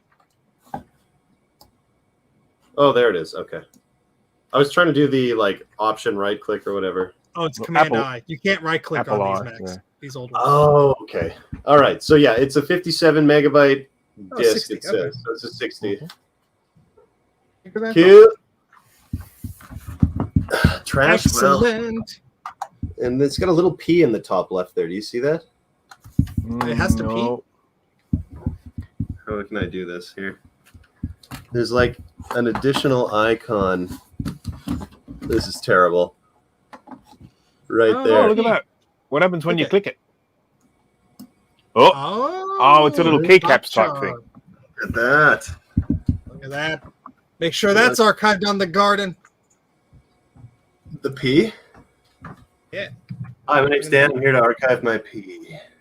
I'm gonna Google it on the garden. Oh, yep. Pop character 2.x is archived. What version is it, Dan? This is Geneva 12. PopChar 2.7. Ah, see, only 2.3 and 2.6 are on the garden. You have a unique one there, sir. Put You the have a floppy What duty. can I tell you guys? You have a put duty. the floppy and copy that off. You guys send me $1,000. It's just a control panel. So next time you boot it up, shove a floppy in there, copy that control panel off, or I will come to your home and steal your children. Okay. Well, you know what? I'll have to make some children and you can have them. I wait, no, that's not what I want. I'm making a note of this. Dan needs to archive PopChar. Oh, hang on a second. This live stream's just become Dan, very you- sexual all of a sudden. I need to move this back here so we can see my face and not just. No, we need There to we see you. go. We need to see you archive that application. Come on, everyone in the chat. Peer pressure. Peer pressure. You won't- What? Why wait? Why do it now? I'd always put it off till tomorrow. There we go. I'll put it off for the next 1,000 days. How's that sound? That's great. 1,000. That's great. 1,000 days. I Okay. don't even recall a serial number for that one. I assume it was read out at some stage. No, maybe I it don't. was not. I don't think those are on the. Oh wait, no. There should be a label right in the back. Here it is. Read it Are off, you ready, my Steve? friend. SG is in Gary. 2430 DTD 21. Excellent. All right, and that's the Mac Classic 2, aka the Deuce. Okay, be right back. Quick shout out to Joe from Joe's Computer Museum, who is in Next the up, chat. Hello. Yes, he is late. the Mac Classic 1 or 0. Question mark? Now, here's the question for you. Has this been recapped? You've got no idea, do you? I'm starting to think it probably has if the other one was, but let's have a look. Yeah, let's. Because normally when I do stuff, like if I get stuff recapped by Mr. Fahrenheit, I'll just send him a couple at a time, and usually like similar machines. Kind of keep it easy. Rudy is here as well. Hello to Rudy from Rudy's Retro Intel. Ooh, And hello, Rudy. Joe's Computer Museum. I got to remind everyone, if you don't already subscribe, please consider it. If you don't, there's literally nothing I can do. Smash that like button. that was alarming at the very least. Okay, so we'll do the same trick as Smash the before. like button. Hey there, Governor! Have you heard the news? The Jerry's are... It's what was it, Dick Van Dyke from Mary Poppins, man? That's one of the best English accents you'll ever hear. Ooh. She doesn't want to do the trick. Well, did you undo both? Did you undo the other one? I mean, you know, I did. Yes, yeah. We have good. 3 screws down here and 1 up here. Good. Let's make sure I didn't go too far though. I can't watch. Why does this hurt you, Steve? Yes, the bad computer touched me in a bad way. It zapped me. It zapped me. Now, get tough with it. Come on. This screwdriver's gonna go right through the front. See. This thing is sharp. Like all 2 feet of that screwdriver, like through the machine. You could run a prison with this screwdriver. You'd become the dean of the prison. Could you please make that your Amazon review for that product? Best in jailhouse weapon. Okay. Ooh, Lord, this one's a little bit dirtier. Uh-oh. That's right. I'm talking a little bit. It's even got like a sideboard. You see this? Oh, that's the memory card. That's a RAM expansion. You will need to remove that if you want to take the board out. Yeah. So the Macintosh Classic, which I have one here of the. Does this pull out? Is that it? Yeah, just so pull yes, right up. straight upwards. Straight upwards. Okay. Straight up. Yeah. Now, are there any RAM models sims in that? There are 2. Ooh. Okay, so what you have there is a 3 megabyte expansion. So you've got 1 on the board, and then you've got 2 sims. So that's 3 megabytes in your hand there. And then you have 1 meg on the board, so you got 4 total. 1 meg on the board, 1 meg on the board. Look at that man. Look how happy he is. They call me Dana White in these parts. Like Vanna White? Yeah. Okay. Actually, in my neighborhood, they just call me that weird guy. Oh, he's here again. Just kidding. There goes that guy that makes everyone at the bus stop uncomfortable. Oh, God. Time to pin your nose again. Here he comes. I bet you he's on a register somewhere. He's always yelling about the government. And capacitors. I mean, what's wrong with this guy? Yeah. Boy, this there's 47 microfarad, 16 volt. the SCSI ribbon cable sure sucks a lot of A, hey guys? Yeah. You know what I'm talking about? Yeah. And did they really need like 50 little connectors? I mean, it's 50 wires. Did you reckon they need 50? Nah. Most of those are grand. They did that for a joke. They told me that in an email. For a joke. Oh my god. Why is this one so much harder to get out than the other one? We could tell you, but we'd have to kill you. Yeah. Because of physics. That was a perfect time for your internet to sort of cut out, Dan, because like you were like flailing all about and it froze. Ah, come on. Get out of there. Okay, I think that's working. That's working. Yeah.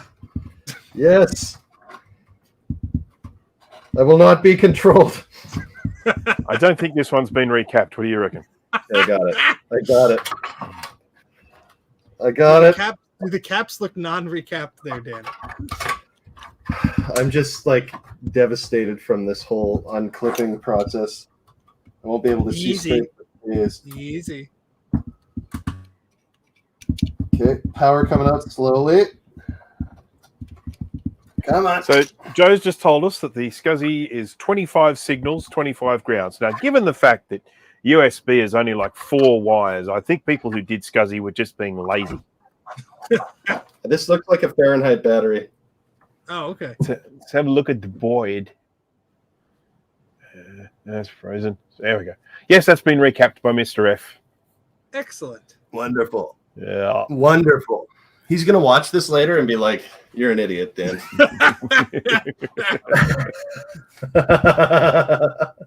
25 singles, 25 grounds, 25 viewers right now. 26 by my count. Yeah. Oh my god! Maybe every time I say it, we'll get another one. 8 million subscribers. So manifest destiny.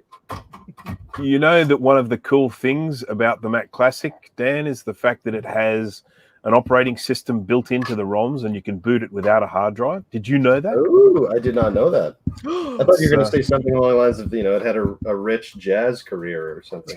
Yeah, it has that too. Years on the sax.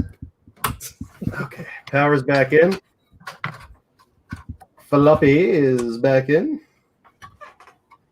And here goes the scuzzy ribbon. So funny how they go in so nice. Let's be honest here, Dan. How many thousands more of computers are you going to have us go through today? There's a few. They won't all be this hard to open up, will they? Oh, yes, they will. Of course, we're doing all your compacts, aren't we? We are. Yeah. I don't think we have to open each of them, but no, we won't have to open like the older oh my god! Bless you, sir. Okay.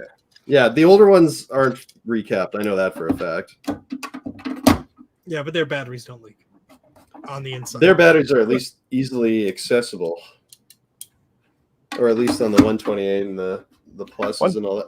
Oh yep. No! I didn't put the RAM expansion board back in. Okay. We probably should have warned you, but I wasn't paying attention, to be honest. That's all right. It's gonna be a pain in the butt now. It's going to be all right. Steve, hide your eyes. I'm just looking at avert your eyes, my lad. There we go. Boy, I am sweatier than I've been in a long time. Let me tell you guys. Is that a good thing? It's these hot studio lights. You want to be a star, don't you?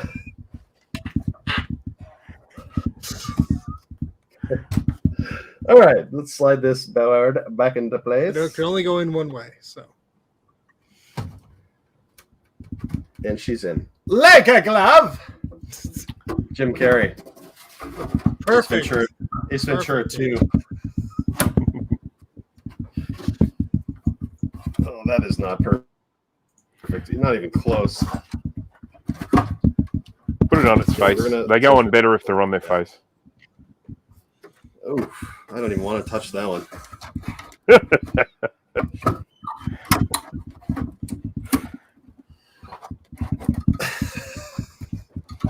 Okay, cool. Man, we should do these insurance inventory live streams for all of you guys as well. We can all just sit on the chat. Mine may take a while. Dick around. Yeah, I think mine are all over the place. My computers are everywhere. It would want take a little ages. peek? Steve's like the structural integrity of Steve's house is being held up. There you go, Dan. That's just one wall. Oh my god! Look at all the G5s and the power goodness. You can never have too many G5s. You I mean, can't. that's just the law of the land. They were throwing them out. How could I say no? Well, I'm sure the women in our lives could put the words together. The less said about that, the better. Okay, here we go. Are you ready? Boom. No. I wasn't sorry, ready. Bruce. Turn the computer off. Quickly blow my nose. I will have you know, Starbuck Tech, there is a floor now. This is progress. Come on. Steve's floor? Yeah, Steve, you should put your floor on the main screen for a minute. Yeah, there was you could see most of it. There. No, there you go. There's Rudy's Retro Intel. Hey, Dan, don't diss Ontario. I'm not dissing Ontario, Rudy. I'm just, it's a big place. Big. They bag their milk, which, is unusual to me, but hey, it's worked for over a century. Who else we got here? Cameron Buchanan. Old Macs are way more fun than new Macs. Cameron, I'm with you there. Depends on what your definition of fun is, though. Starbuck Tech, take off the hoodie. Lol. I would, but then you could see my breasts. Rudy's Retro Intel, 10 megs, or did he say 10 bags of milk? That's kind of what I'm working with. Ooh, you got stuff on the desktop there. There's a joke in there somewhere. Is that his mic that is vibrating? Lol. Dan, are we going for 9 hours? We're not going for 9, but hopefully I'd like to get us all the way out of compact Mac territory. Okay, everyone's still talking about the bagged milk. I don't blame you. Let's move on. All right. We're here for the bagged milk, Dan. The Mac Classic is booted. Let's see. 4 megabytes of RAM. What is that? System 7.1, do you reckon? We have an art and film resume on the desktop here. Do you have any Seinfeld scripts on your computer like I did? Steve, you really lucked out the other day. I did. So this is a 4 meg machine running 7.1. Oh, nice. Very nice. Nice. And then hard drive size, HD 40A. So what do we got here? It says 21 megs on disk. What would that be? so We need to to tell you know how Oh, much 22 years. It's probably a 40? No, Yeah, that's over 40. Probably 40. This is HD 40A. So what do you do? What do you do? It's just like HD 40, eh? HD 40A, partner? Where'd you get that big screwdriver, bud? All right. bend down, I'll show you. Show you where the wild goose roams. Okay. Special. So I guess we're not really recording the... Oh, I hit restart. Damn it. Idiot! I guess Switch it off. we're not Switch really... it off quickly. Switch it. Off. Is it too late? No, No. go. Quick. Go now. Do it now. There we go. Okay. Well, that wasn't too late. Okay. We didn't get a serial number on this one either, did we? No, we didn't. Serial number's coming. Here we go. I bet it's All called right. SG. No, you're wrong. Damn it. Starts with E.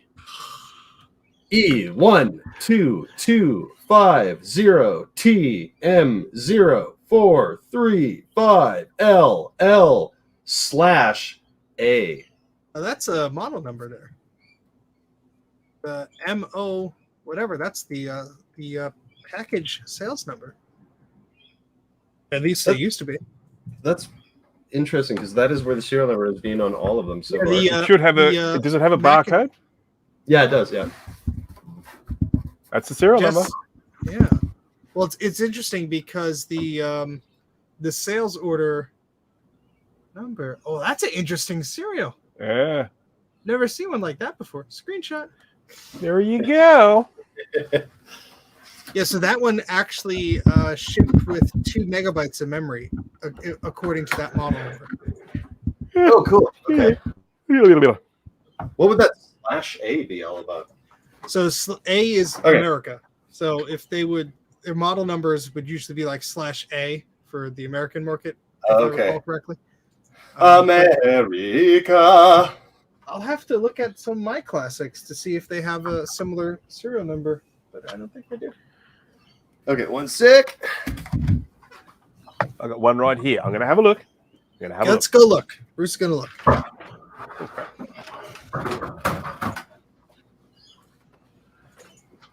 Okay. Yeah. This Whoops. is a Macintosh SE30. But what's interesting about this 30 is it's got an SE board in it. Oh. Because the SE30 board is currently with you, Steve. That's right. And it's showing signs of life. So this has a recapped SE board in it. And Steve, is the SE30 board recapped too? I think it might be. It is. We were having some trouble with, depending on how much you flex the board, it wanted to work or not, remember? Oh, right. Yeah, that's right. That's sort of where it was left. My apologies. But This thing's got a ring lock on it too, which is weird. yeah, a few of them do have that. It's a shame. it's forever locked away.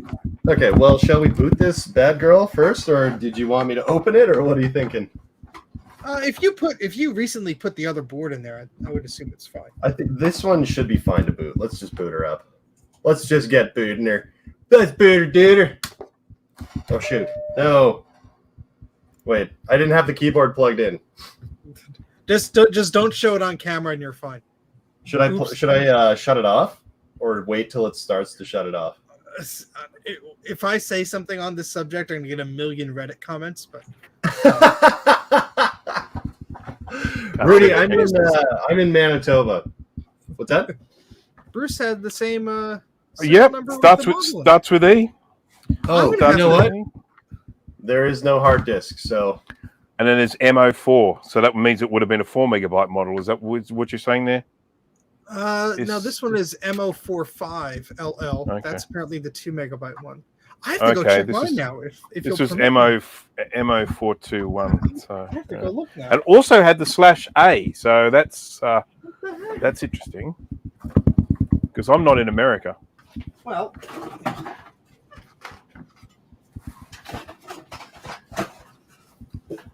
yeah, mine doesn't have that. This is a classic 2. Well, that's not the same. Well, I have to find.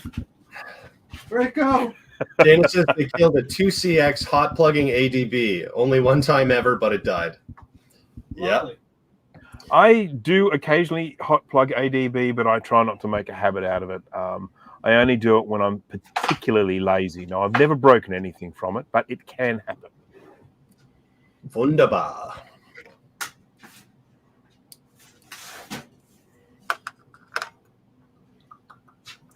So what's happening with this one?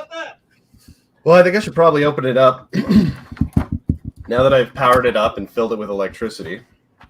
Oh, look at that. Mine has here's a SE.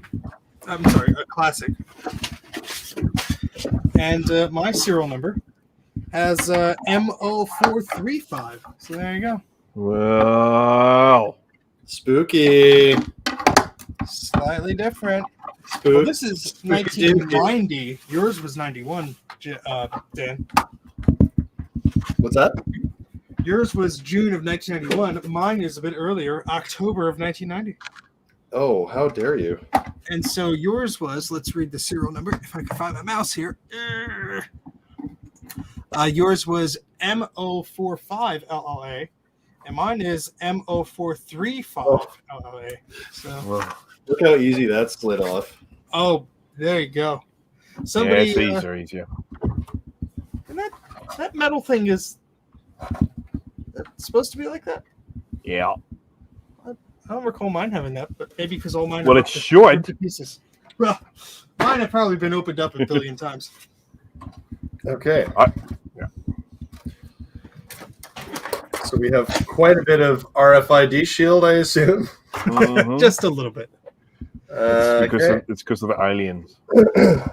Oh, and this one doesn't have a metal frame that covers the board, hey? So they are a right pain in the backside to get out, by the way. These boards. Okay. Then maybe you don't have to take it. Sorry, what were you going to say, Bruce? How badly do you want to remove it? Not all that badly. Not all that badly at all. A question like that, I think, is indicative of. As long as you can see the PRAM battery and it has not exploded, I think you can seal it back. Right. Let's have a look. You should be able to see it. It's toward the top, toward the back of the board. Grab my phone for the flashlight. Towards the SCSI port up top. Oh. Yeah, matey. There she blows. Where do you keep your battery? Is this an SE board? Yeah, This is just an SE board in an SE30. I have an SE board here. Yeah, same here. I've got one without bits on it. Okay, I think I see the battery. The battery is like soldered to the board. Is that right? Yes. You want to clip that out. Yeah. So Should we pull it out? Yes. So what you've got there is you've got the old axial 3.6 volt Varta battery. They don't sort of explode like the other ones do, or very rarely, but it's still a good idea to remove it. Okay. Now, should we take that out? You did power this thing up, didn't you? So you've got... yeah, I did. Okay, cool. So caution should be exercised. That's just we'll just say that straight off the bat. So you have to do the same as with the other ones. You've got to remove the SCSI cable. You've got to remove the floppy cable upwards, carefully, gently, without breaking anything. If you want to make life easier for yourself, can you see how there's a bracket on the back, and it's held in by 3 screws? When it's on its face, you mean, Bruce, or you mean the PDS? Yeah, the the expansion slot thingy where you would, if you had it memory thing. Yeah, can you see there's like that rectangular thing? It's only held on with 3 screws there. So if you want to make more room for your hand to get in there, you can undo those 3 screws and take that off. But you know, you don't have to if you think you can get those cables out without removing that. How big and flabby are your hands, sir? Medium. Mine are huge. Boy, those are long screws that they used to hold that in. Little hands. Yeah. Okay. Let's pull that one out. That one out. So what if these don't explode? Why is it important that we clip it out? Oh, they'll leak. Eventually. They can. There are a couple of things. First of all, yes, they will eventually leak given enough time. But the other thing is that they have caused. I've seen them cause corrosion in other places of the board, like in particular with like the old Mac2s and stuff like that. So, Jay knows all about that. He's been dealing with his Mac2 collection because Jay loves beige. I'm going to say we lucked out because there is nothing plugged into the SCSI ribbon. There's no SCSI ribbon cable at all on this one. Oh, okay. Well, that makes life easier. Yeah. So I've removed the floppy and now just get the power. Now, the power one is really tricky because it's right down in that little hole there. So just take your time. It's a bit of a cow. We're okay. Okay, I got it. Hey, well done. So what you do is you lay it on its face, then you pull the board up, but not all the way. You just pull the board. Can you see how there are some notches on one side of the actual groove that the board fits on in? the left and the right? Yeah. Oh. So right on the back. You see? Can you see notches along the not those? On the left and the right. Yep. So if you like, yes, where your right hand is, yep. You can see little notches on, and the board has notches that line up with those notches. So when you lift the board up, those notches will line up, and then you can pull one side out. Yeah. Just kind of wiggling it. So you could have pulled it out by now. You're going all the way. You don't need to do that. So what Bruce was saying is it opens like a door, kind of like towards your belly. If you see the notches. Buenos notches. I see what you're saying. You can get it out like, okay, sorry. Yeah, so if you lift it, there we go. There you go. See that, we see that. Down. Okay. So do I just want to grab clippers and clip the battery out? Yep. Okay, one sec. Oh, actually, I got some junky clippers right here. Woohoo! Do you do you own a multimeter? I do actually. Yeah. Excellent. Well, I'd be interested to know how much power that battery still has in it. If you are feeling adventurous, let's play some bets in the chat. I've actually never used the multimeter. I just picked it up in advance of the soldering stuff. One of us will teach you. One sec here. So, who in the chat wants to guess the voltage of the battery? Let's see if we could guess if it's 0 or higher. 3.1, I'm going to say. I'm going to say. Okie dokie. I'm going to say it's under 2. Okay, so 2.7 from Joe, 1.3 from Jack68K. Retro Techie's a little bit off the mark. 0.2 volts from Nick Lopez. I'm saying 3.1. Steve, what did you say? 2.9? Is that what you said? I said something. Let's say under 2.5. That's going to be my guess. Something under 2.5. Okay, cool. Okay, here we go. Now make sure you put ground to your tongue, and then Steve, don't you confuse me. 3.4 from Don. Don's very optimistic. It right.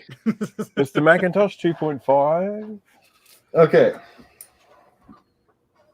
So you want to plug those into your multimeter first. Yeah. Can you move the shell of the Classic so we could see you fuss around a little bit? Yeah, we can't see your pretty face at the moment. Oh, shoot. Okay. You're losing viewers like crazy. You can't see your face. Okay, I think that is the right one there. And I have two of these multimeters, so that one of them's really old and one of them's fairly new. Okay, so one of these can go into 10 amp and one... No, not that one. I'm going to put it into that file. Can you bring a little closer to the camera, please? Please. So the black will go into the one that's labeled common or COM. Up a bit. Hold it up a bit. Yeah, we go. That's the one. Yep, that's the one. He goes in there. It's the rebarb. The cat really likes the little dangly bits. And then you need to turn that clippy thing in the middle to... Well, I didn't get to see what it has on there. So, it might look like a little beep. Yeah, coming back. I mean, excuse me, cat. The voltage. Look, okay, hold it there. It's a little bit blurry. Okay, so you need to go. That's not an auto ranging by the looks of it. So see where it says V. Oh, hang on, that one there. What's underneath the V? I can't make it out. Can you describe it? Oh, it's a line and 3 dots. Line 3. Okay, so that's your DC. Oh, that's perfect. So just slide that around until you're on 20. See how there's right there. Yep, that's perfect. And then you switch him on, and then put the black onto the negative side, and the red onto the positive side of the battery there. I'm not getting any power from this thing. Well, does it have a battery in it? It should. Let's make sure. Test the battery with the... I may have to put batteries in it. Put batteries in to test a battery. Test just a non-stop cycle of battery testing. Oh no, I got to put a 9 volt in here. What's that? Okay. That will be why. Does he actually have 9 volt batteries like on standby? Who has 9 volt batteries on standby these days? I mean, oh yeah, okay, yeah, but yours are probably half flat, Steve. That's the only difference. I probably bought the crummy ones because I bought the crummy ones. I ended up spending $200 on another tech step because But all said and done, $200 for tech step ain't bad. So, is that a brand new battery, Dan? No. Where'd you rate it from? His smoke alarm. Fire detector. Fire detector. Guilty as charged.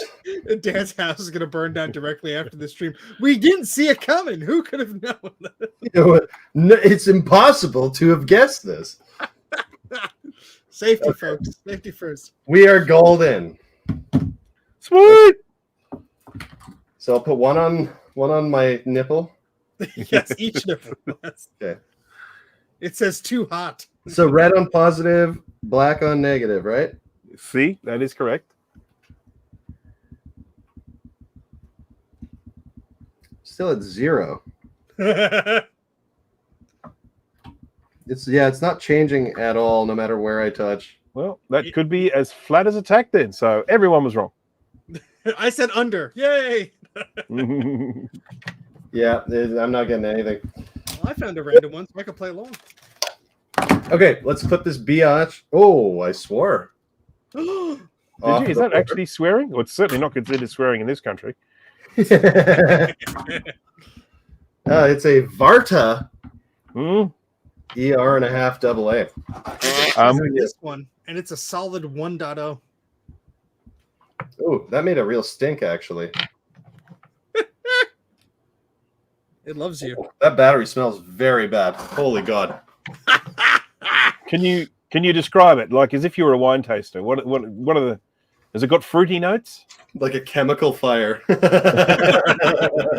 it's a good thing you took it out. See? Okay, one sec. He's gonna throw up.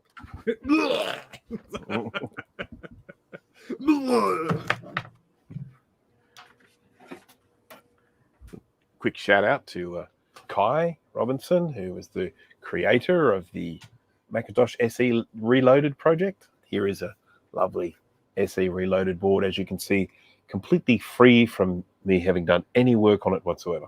Did he? Is that the one with your name on it?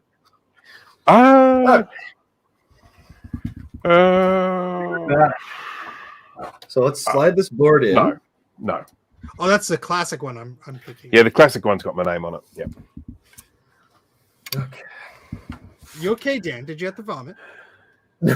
No, I just washed my hands so in case any of the grossness got on. One thing I should just mention quickly, Dan. Yes. If you in the future decide you do want to add a battery to that board, you'll need to stick a battery holder on there. So you'll need, with your soldering iron, to take the pins out, and then you'll need to stick a battery holder on there. Thankfully, the SE has holes for either an axial battery or a battery holder. So you can you 3D buy print those? There's metal parts of them, and so you can certainly 3D print the plastic part, but you'd need metal pieces. They are very inexpensive. Yeah, you buy them in like a dozen of them. Yeah, for like a few dollars. I got heaps of them. I'll take 1,000. When I send the board back, your classic board, I'll send you back a battery holder at the same time. Ooh, make sure you put that in your notes, Bruce. You'll forget. Yeah, there's a very, very good chance I'll forget. Hang on, I do have notes here. I will put that in there. I have a system. This SCSI ribbon cable that doesn't exist. That's interesting. Well, yeah. This one, you said it's Wi-Fi. SE30, but it has the SE board in it, so it's been open before, and probably the drive was dead or taken out or something. Yeah. Oh yeah, for sure. Faux show. Okay. This is like the ragtag renegade SE30. It's such a total BA. Okay. Actually, I don't think we did turn this one on. Did we turn this one on? We did. Yes, you did. For sure. There's no hard we got the screen, but we got flash. Well, that's right. That's right. Because there was so if you had one of these wonderful things here, you would have been able to boot that into a system. But... Dang blue SCSI. I gotta get one. Doing a bit of shooting while I'm here. Somebody's sponsored Dan again. I mean, come on. Look at that. He has those rare signatures on the back of his computer. Oh, rare. Oh, check it out, eBay. It's Steve Jobs' signature in there, you know. Rare signed bottle.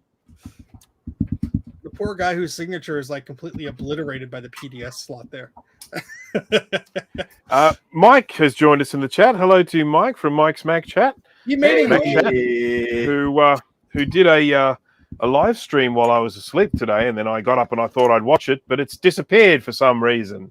Yeah, why has your live stream disappeared, sir? Look at your settings, Mike. It was set to private, and you might have changed the setting and auto-deleted your stuff again.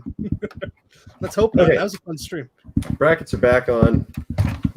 Mike is helping to fund this. Am I assuming he's talking about StreamYard? I can definitely pitch in, fellas. That'll be $1,000. I'll give you my bank account. Okay, withdraw my former statement. The longest screwdriver in the world. Yeah, check this thing out, Mike. This is unlisted. Mike will send us a link. Excellent. I wonder why he unlisted it. What did something happen? But I'll tell you later. Okay. A guy came to the door and he committed manslaughter. Well, now Dan just gave it away. Look at the feet on the bottom of that thing. Somebody added extra feet. Did Mike get his private sound in front of camera again? No. Yeah, what's the story with those footses? Someone added feet here once upon a time. Yeah, gosh. This SE30 is made for walking. You have to make it do a little wobble. Come on, a little shuffle. One of these days, this SC30 is gonna walk all over. Machine gun jumblings, how do I miss those? Okay. So, serial number. Steve, serial number. 1 second. Okay, go. Are you ready? F as in Frank. 10190RXK01. So that is F10190RXK01. Yep. Yeah, it's a short one. But we don't really know what the stats were because it has, just make a note, it has a regular SE board inside of it. I already noted that. And I also noted that you so removed important. the battery. Steve, you are the wind beneath my wings. I'm gonna ask you to put that as a testimonial on my website. Yeah. For future clients. Here we go. Yeah. Boy, did he recap that board. He was the wind beneath my wings. Yeah. Oh, it's got a dust cover. How quaint. Look at that. It's like a little rain jacket. Mademoiselle. The ports are exposed. Ta-da! I love it. Can you bring over Chewbacca so we can see what the specs of the Chewbacca are? He'll get his turn. So this is just a regular Macintosh SE. Does it say if it's an 800K on the back? Oh, shoot. You know what, Steve? I got to give you some condition stuff on the other one. It had cracks in the casing. Mm-hmm. Like a small chunk missing and some discoloration. Okay. Now for this one, does it say 800K on the back? Yes.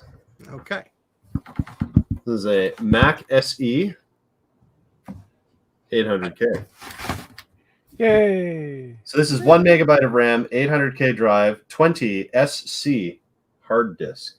Now here's a big question: Has the battery been removed on this one? It doesn't even ask me, Chester. Now you're catching on, Dan. My guess is no.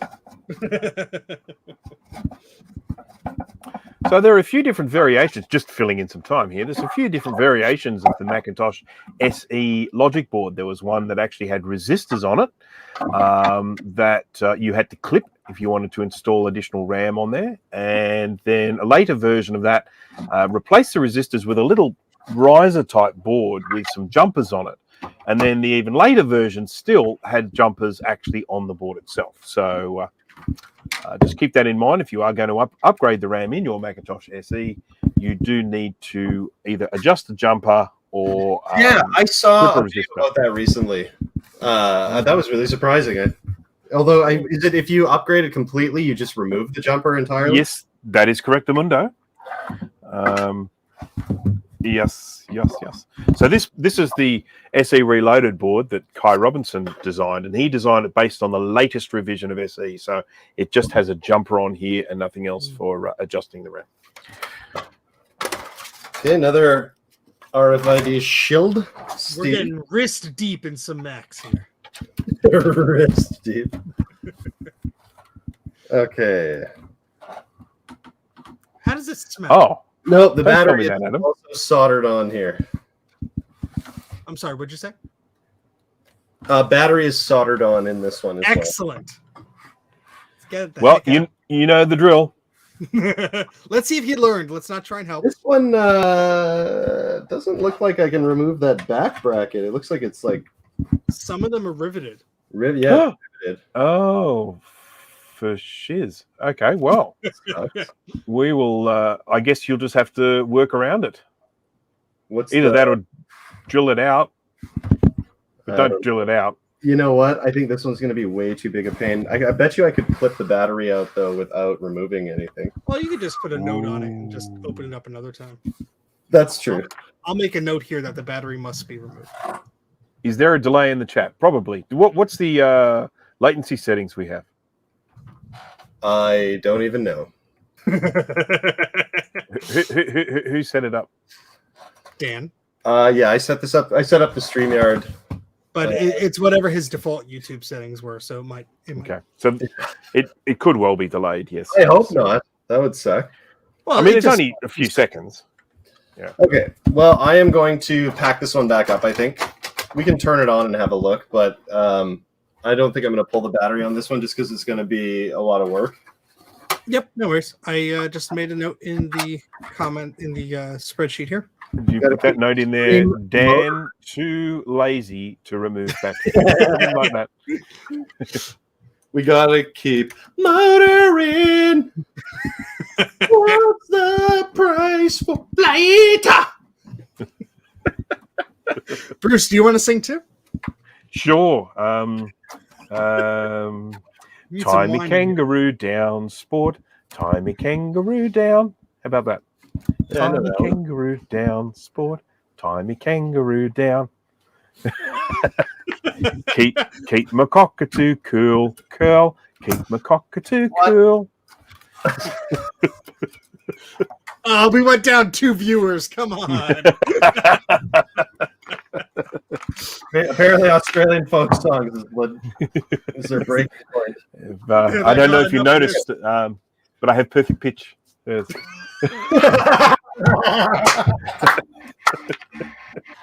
Oh my God! Listen to that. Oh wow! The noise canceling is making it not as noticeable. But what's the serial on the back before that thing bursts into flames? Good question. It is F as in Frank. 807 ADEM 5011. M as in mother.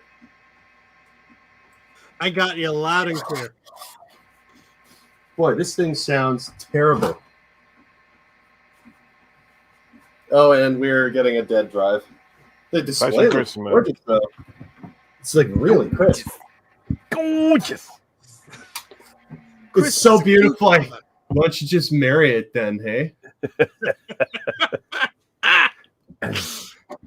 Oh man, I gotta tell you, no one's as clever as little kids back in the day. How's the condition? Okay. The condition of it? This one, not great. This must have lived in someone's garage. This is actually the first classic Mac I bought.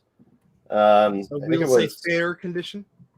Yeah, it's got a little bit of white paint, like a fleck of white paint on the back here, and it's got a scratch. It needs work. The drive is clearly dead. There's a drive inside that's hooked up, but it didn't register, and the noise it was making was... Adam called it. He said it was dead. So there you go. Yeah, the noise it made was terrible. So, slip cover. Nice little dust cover there. Yeah. I like that it exposes the butt of all the ports. Yeah, exactly.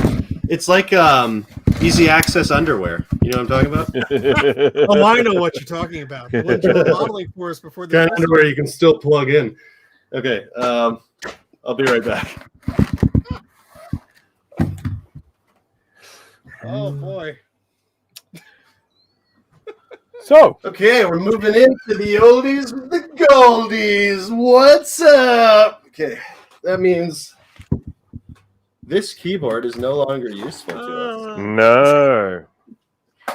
We need the clickety-clackety keyboard with the springy cable. We need to have Macintosh Plus. Headphones. Plus is one of my favorite Macs. I think the... Now, here's the disappointing part. This is the one that ate my System 1 disc the other day. Oh, no. But it So the ate floppy it drive in is a... full of goo then with the old goo. But I think we can still... we can still use the disc because it's stuck in this external drive. Jay is trying to make me laugh in the chat there. He is. All right, guys. All right, guys.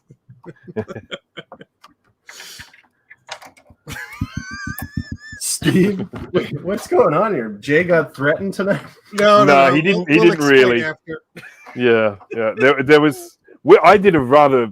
Mike did a live stream recently, and partway through the live stream, Jay joined, and then I joined, and then Dana joined, just voice only, and then Mike went to bed, and so we essentially hijacked his stream and streamed for about another hour after Mike went to bed, and during that live stream, Dana said something that really cracked me up, as in really, really cracked me up. It's a little bit of an inside joke, but anyhow. So if anyone who is a a glutton for punishment, feel free to go and watch that live stream. Wait, that was actually a stream? I thought you were just recording it. No, that's out to the public. Anyone can go and watch that. Anyone can go and watch it. I thought you just happened to record like one of our hangout sessions. That's great. Broadcast to the world, that one. Oh, Mike is going to get some replay value on that. Yeah, I sang a bit of Richard Marx. Bruce was like in tears. Everyone was in tears laughing at least at one point during that stream. Yeah, and I might have had a couple of wines. Maybe. Maybe. Okay. This one doesn't have a battery in it because I took it out recently. Does it need one to boot? Probably not, right? No. I don't know. When they get this old... No, the LC and the Performers get a little picky, but these are fine. There is, I mean, when it comes to things like the Plus, the 128, the 512K, just leave the batteries out. I mean, because who cares if the time's set right? I mean... Yeah. Are you working on it every day? Like, is it that important? Exactly. I mean, there's sorts of things you pull them out and you play with them. And the front bottom. Oh, that's weird. This one booted up fine the other day. No screen? Yeah, whack it on the side. I mean, I'm serious. Whack it on the side. The side closest to you. Yeah. Harder. Oh, here she comes. Here she comes. Here you go. See? Yeah. Hey, Jim the cat. You're just in time. You got yourself some cracked shoulder joints there. Ooh. Give it the old Russian fix. Boom.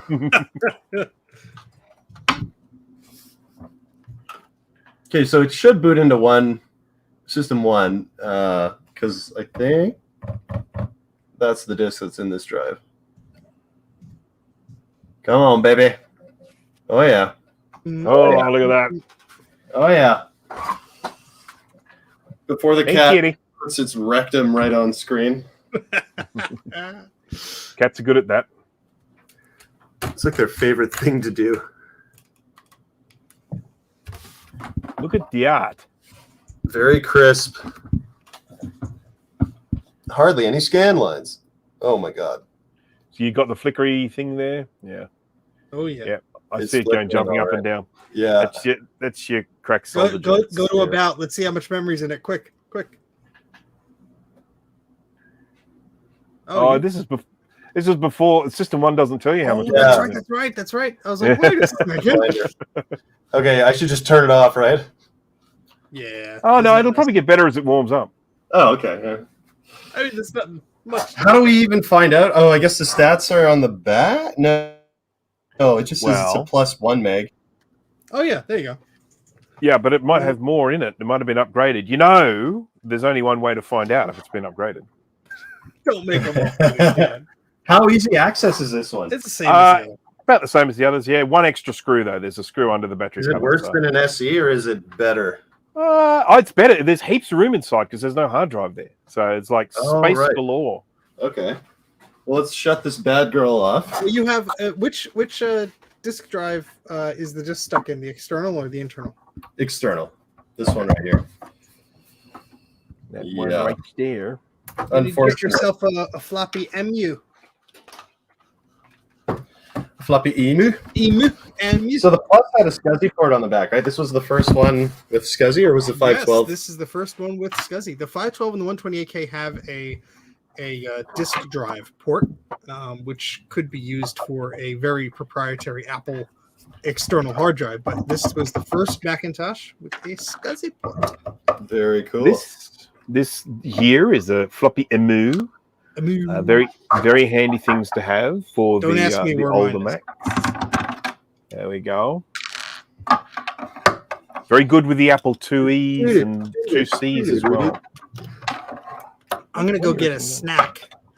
You're in good hands with Bruce. I'll be right back. Oh, can you grab me one too, please? Just a grilled cheese will be fine. All right, I'll post it to you. Thank you. What is a SCSI port? See, look at that, Adam. He's joshing with us. He knows what a SCSI port is. Adam, you take that attitude and you get it in check. I do happen to know that Adam is very much an Apple II, very major Apple II collector. So, of course... Actually, I know Adam is Josh. And so obviously the old Apple IIs, no, mind you can connect SCSI to them, can't you, with a card or something? I think. Apple Deuce? Yeah, I think with an Apple Deuce you can, yeah. So they can sometimes be a little bit difficult to open. Yeah, this one really is not gonna lie. This process. Oh, the top's opening up though. Oh, not anymore.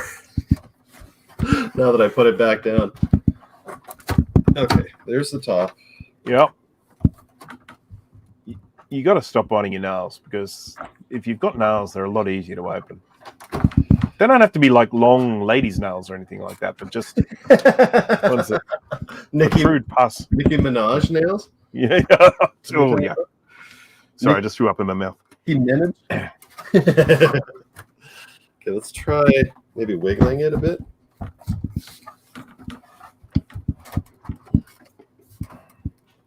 I wonder what it's caught on.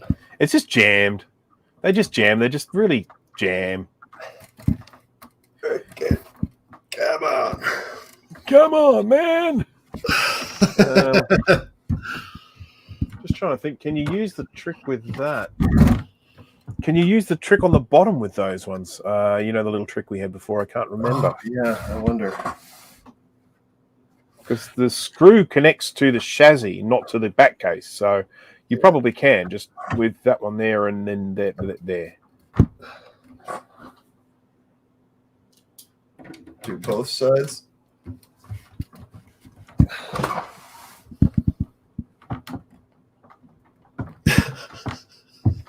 It's on there, isn't it? Oh, it's really on there. Holy Godfathers. 1, 2, and 3.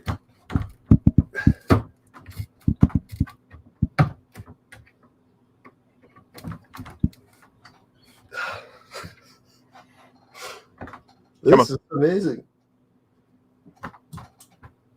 For those who are just tuning in, this is me struggling with an old computer. Oh, yeah. Did you take the screw out of the battery bay?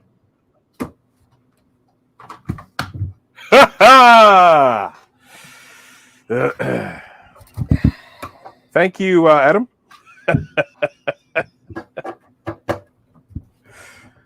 So I did a video once a long time ago. One of the very first YouTube videos I did of disassembling a Mac Plus. It's like, it is probably my first computer related video I did, and it's many years ago I did it. And one of the things I said in the video was, make sure when you're opening these cases you don't try. Yeah, look how easy that was. Yeah, it's happening now. I said, make sure you don't. Make sure you don't use a screwdriver or something like that. Don't put in the side, because you will damage the plastic. So no sooner had I posted that than a few days later, someone jumped into the comments and said, you shouldn't use a screwdriver when you're opening that case up. And I thought, that is a valuable comment to add to my video where I said, don't use a screwdriver, to then say, don't use a screwdriver. So, he's just looking out for you, Bruce. Yeah. So this one has paper. Yeah. Instead of all metal RFID. And that one also has signatures inside the case. So that is Ultra Very Steve so. Jobs rare. Okay. I know what I have. Don't try and lowball me. What are we looking for? Okay. We were looking to. We want to know how much memory it's got. So. Right. So this one, okay, you've got your little umbilical and you've got your floppy cable. That's all you need to undo. The umbilical, you just sort of wiggle from side to side as you're pulling upwards, but be very gentle. But as you can see, there's a lot of room in the side of that one. Yeah, notice there's no clip on this one. No, it's what it is. It's just a piece of plastic that sort of kind of rests on top of a little sticky arty bit on the plug. So it's just you just have to be firm with it. This back there.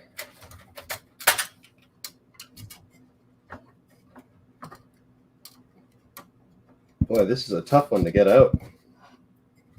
It gets easier, as in it's probably just not been removed before. Yeah. So just side to side while pulling, side to side while pulling, just sort of wiggle, wiggle, wiggle, wiggle, wiggle.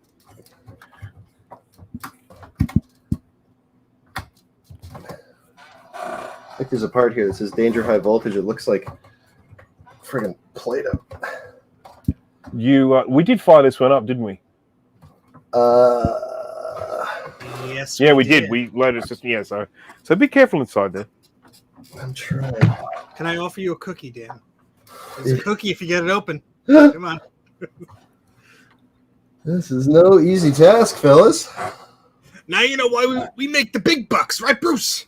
Yeah, absolutely. We make this stuff look easy. Man, I don't know if I'm going to be able to get this power piece out of this one. Oh, yeah, that Dan, was a pain in the butt. Whether you can or can't, you're right. No, hang on. Whether you think you can or can't, you're right. Oh, wait, I got it. Just as I gave up. They are little pains in the butt. Oh, okay, good. It's supposed to be like that. I was like, is one of the pins missing? Oh, my God. We're up to 29 viewers. Hey, one more. Come on. We need one more for the 30. Come on. Come on. Here we go. Here we go. Here we go. Here we go. Now, this one just slides straight up. Straight up. Come to daddy. Come to daddy. Oh, there you go. Okay, what we got there? Let's have a look at that on the... Packing some heat. Oh, you got 4 megs. It's been upgraded. So 4 megs of RAM in that one. Woohoo. So you'll see up in the top. There's what can I describe? Where the restart buttons are, just below the restart buttons, you'll see there's a couple of little screen printed things there where you would have had resistors, but they have been clipped. Like No, restart buttons up. Yep, there, yep, right there. Yeah. Oh, yeah. Is this the clipped resistor right Yep, here? that's Oh, God. One that's poking out. Yep, Sort of. that's the one. That's the one. Cool. It's kind of nice of everyone to actually, because it was a standard practice back in the day when you did an upgrade on those, you clipped the resistor on one side and kept the resistor there in case it ever needed to be soldered back on. But whoever upgrades something to 4 megabytes and then downgrades it back down to 1? I mean, so there are all these boards with that resistor on there, and it's really nice that the resistor's still there, but they probably could have just thrown them away. I just real quick, Kayoshi in the chat. I noticed you said you would love to donate, but it's not an option. Unfortunately, my channel is not monetized yet, but if you are interested, there are links in the description for Buy Me a Coffee or Patreon. And the other thing you can always do to help is to subscribe. Yes. Tell your friends to subscribe. Tell your family to subscribe. Tell your work colleagues to subscribe. And tell your dad bad things are going to happen to him if he doesn't subscribe to this YouTube channel. And keep watching. You watch, you clock up those hours, and the next thing you know, bang, Dan's monetized. Yeah, exactly. And then I can have a big old party like the one at the beginning of Silicon Valley with Kid Rock, where Kid Rock says, I hate you people. Yeah, I love that show. Love that show. Okay, let's get this back together. I absolutely pissed myself laughing at that show when they had like all the underage users and they were threatening to take over, and they bought like the user list. Oh, yeah, that's right. Under 13-year-olds. Hey, we got 30. We're at 30. Hey, we did it. Excellent. And I just pasted in your buy you a coffee and your Patreon thingamajigs into the chat. There you go. Look at you guys. You're like holding my hand through this whole thing like I'm... Well, I mean, we have to touched. We have to get our money's worth of the 10% that you're paying us. So. That's right. We're old pros. We got to really ramp it up, just so you guys can make that 10% work. I need to pay for these cookies. These are not coming out of my budget. You think cookies are free? You live in some world with free cookies? Okay, we're almost there. Now, I have another Mac Plus that I don't believe works because the last time I rented these out to a movie production, they said one of them turned on and the other one just has fuzzy lines. And my immediate reaction was, oh my God, why did you turn them on? But so, Steve, in your inventorying there, did you put probably needs cracked solder joints fixed? I said like crock solder joints on analog board. Floppy disk grease is dried up on external drive. 4 megabytes of RAM. How is the condition? Awesome. Pretty good actually. There's a small little notch kind of missing here, like it got bumped into something. Other than that, it's just, I think, dirty. Not much in the way of scratches. What is thy serial number? It's on its This looks like poo. Yeah, it's Is on it really? the bottom. Oh, there it is. Okay. We have a serial number of F as in Frank 6028YG, M as in mother 00018. And that's not EH. Okay.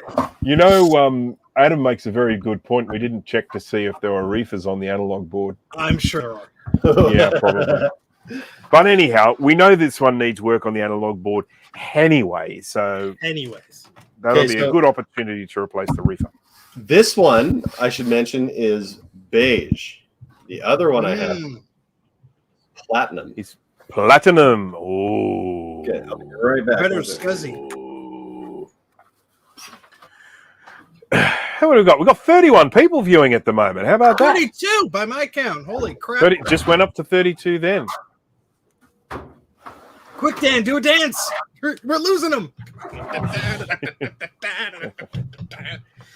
Oh, look at that platinum goodness. Okay. This be the Platinum Mac Plus.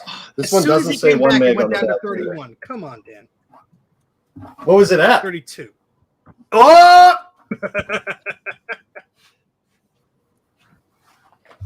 That's pretty sweet. Pretty freaking sweet. Okay, so this one, what is this one a little bit newer than the other one? Yes. It doesn't say 87 instead of 86. 1 meg on the back. She's platinum. She ain't beige. No battery. She has slightly No better screw in SCSI the battery. circuitry. Actually, I don't think there are any screws holding this case together. Open her up. Okay. Oh, wait. First off, very important. Take off the program and reset interrupt switches on the side facing us, because those will just snap off. Yeah. How do you take them off? Very careful. You with jackhammer. So if at the top, can you see there's a little gap where it's and you just sort of put a little flathead screwdriver down that gap there and then just prise it away. Be gentle. Don't wreck any plastic or anything like that. Oh, I see what you're saying. Yeah. Yeah, you don't want to try and take the case off with that, because you'll likely break the inside of the switch. At least in my experience. That came off very easily. Excellent. That's all right. That's joy. Let's wrench this biatch off here now. Oh, so apparently, make sure Steve's mic level is a little bit low. So let me just see if I can. Oops. Let me see if I can fix that up. I didn't do anything throughout the whole stream. Okay, is that any better there, Jay? Jay is always having issues with mic levels, and nobody else seems to have the problems. I'm just going to say that. Maybe he's listening to us with headphones. So Jay, do you have a ghost in your house?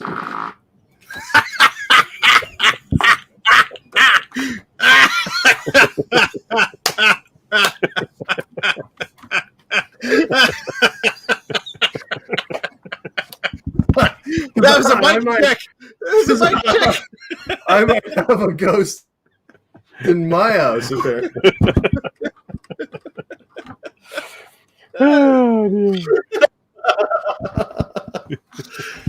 Oh my god. That was just the Mac. That was the Mac. Sometimes life gives you a gift. Oh, there we go. It would have been funnier if the second you cracked that open, you just let it rip. I like Cole's comment. Dear God. Okay. I mean, If it had been, a little bit like, in Raiders of the Lost Ark, when they lift the thing off and all the smoke comes flying out, so when they're at the end, towards the end, where they're actually getting into the tomb sort of thing, and they prise it up and all this sort of smoke and stuff comes out. If you'd have got the timing right, just as you open up the back of the case. Oh my God. Okay, what do we got? This is the high quality content that people look for. Okay, so we got the plus. I'm trying to undo this power again. Getting damn good at pulling these things apart there now. It looks different, this power connector. Oh, is it the wires are a little thicker? No, I think it's got a little edge that holds it in place. Yeah, that one's gonna be a pain. I just have to push that ledge away. Come on, you mother.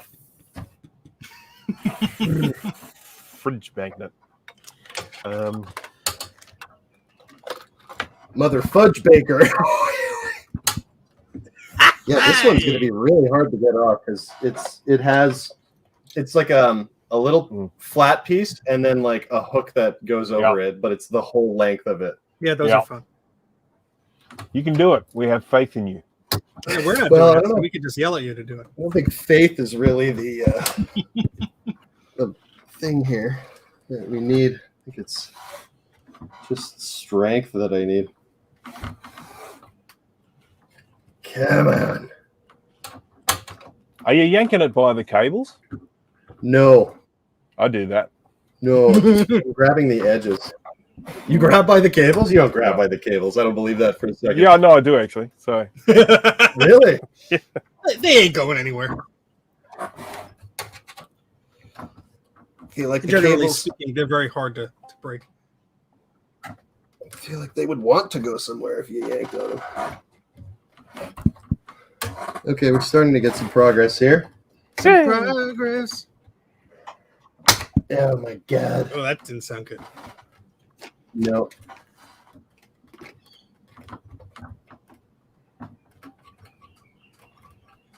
This is officially terrible.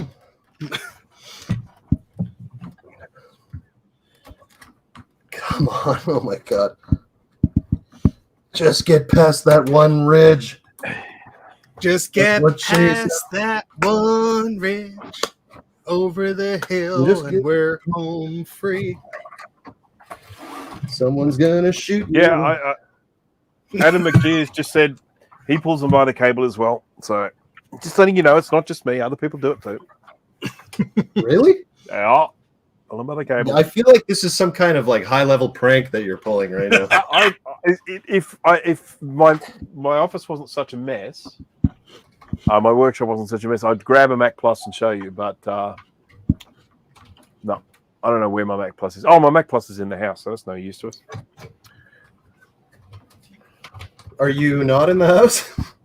I'm in my workshop, which is actually a shed outside. So oh, that's the dream.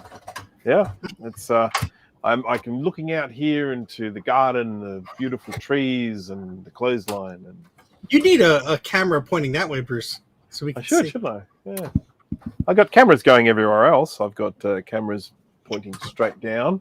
Oh, I got it. Hang on, look at how ladies. Look at how much sweat is on my face right now. Ladies. Oh God. That's the look of a man with determination and moxie. And the whole time, oh, now it's all blurry. Come back. Good old Logitech. Come on. How do you make it autofocus? It decides itself. Yeah, put your butt on. Okay, there we go. Piece of garbage. All right. Here we go. Shout out to Logitech. Shimmy on out. Shimmy the buck. As soon as you cursed Logitech, your video froze. Oh, did it? It's back now. I think your internet is just not happy. Just Logitech heard what I said. All right, let's have a look. See a that one there. I'm going to say 4 megs. Looks like it. Nope, it's 1 meg. What? Oh yeah, because of the one. They're 4 256 meg sims, so you'll probably find that resistor is still intact up there. Oh, you're right. Yes, it is. Yep. So boy. that resistor still has its timing. Oh my god. Now you said this one, the screen does not turn on. What's that? You said this one, the screen did not turn on or something. I don't think so. We didn't boot it though. Okay. Yeah, let's give it a try. We now know what's in it. So We opened it right away because there weren't any screws. The only screws here are the three of us. Hey! Got a screw looser too. Hey, hey, hey, hey, hey.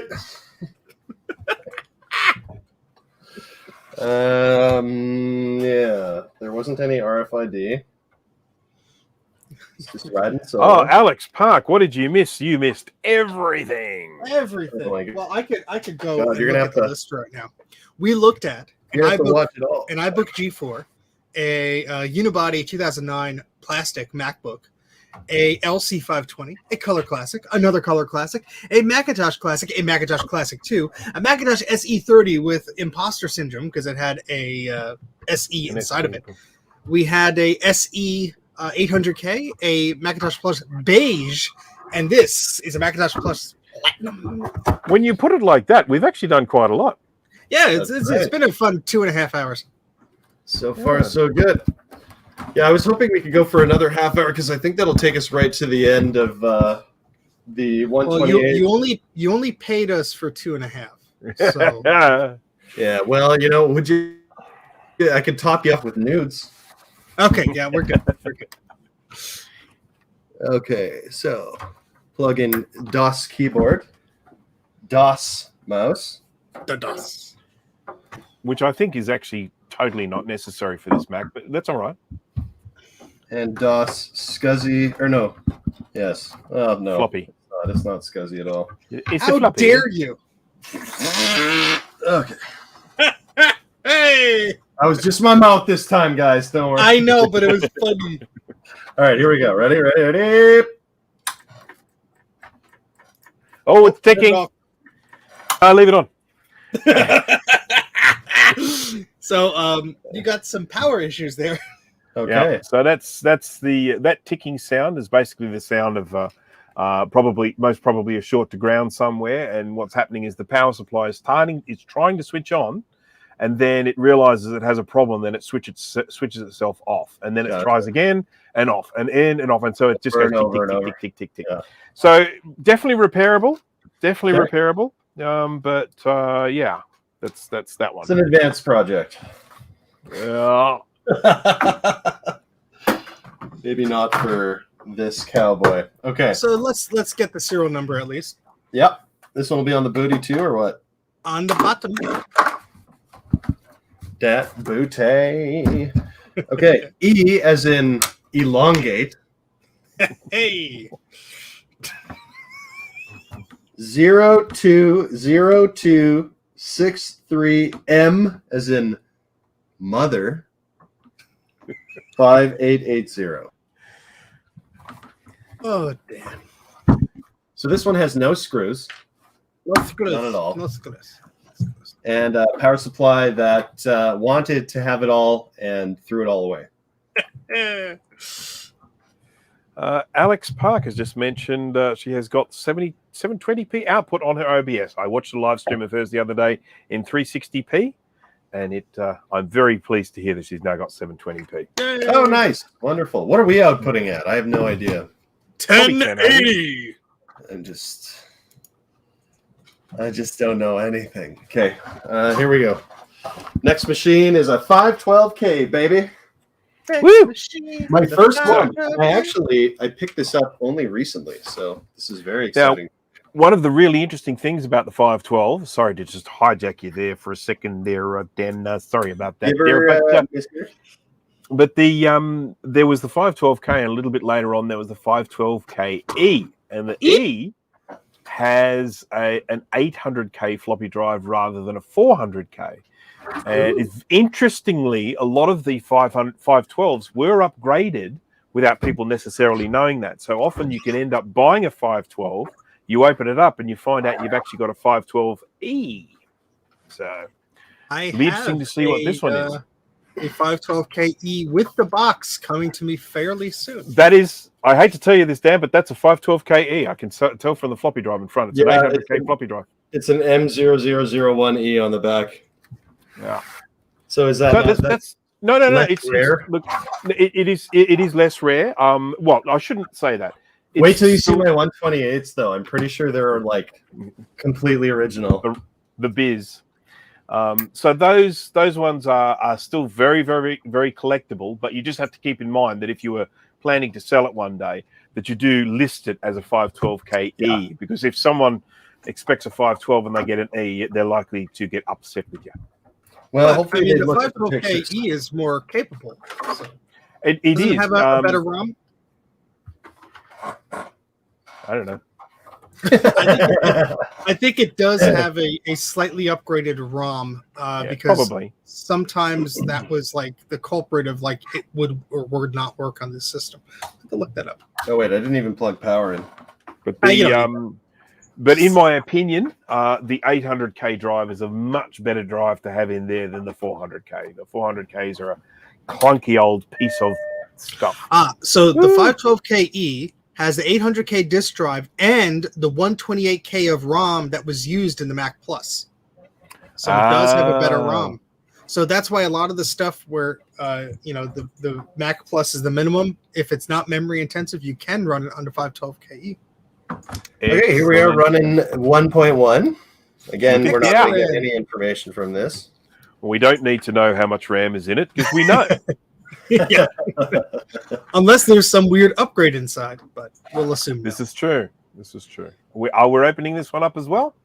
We can. We may as well. It's been a general theme. Okay, the theme is to fill them with electricity and then open them. Somebody clicked on the thingy. I didn't do it. I didn't do it. I'm full screen. It wasn't me. Maybe I accidentally. How dare you, Dan? No, wait. Yeah, well, your mouse is right there. I bet you did. Oh, well celebrate Alex at 720p. Yes. Subscribe to the channel. I'm going to unplug this keyboard.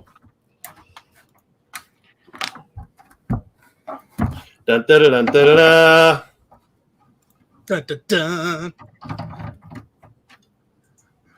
This is going to be like a sales show. You know, we have 29 minutes left, callers. You gotta come on. You gotta join us. And buy up this memory.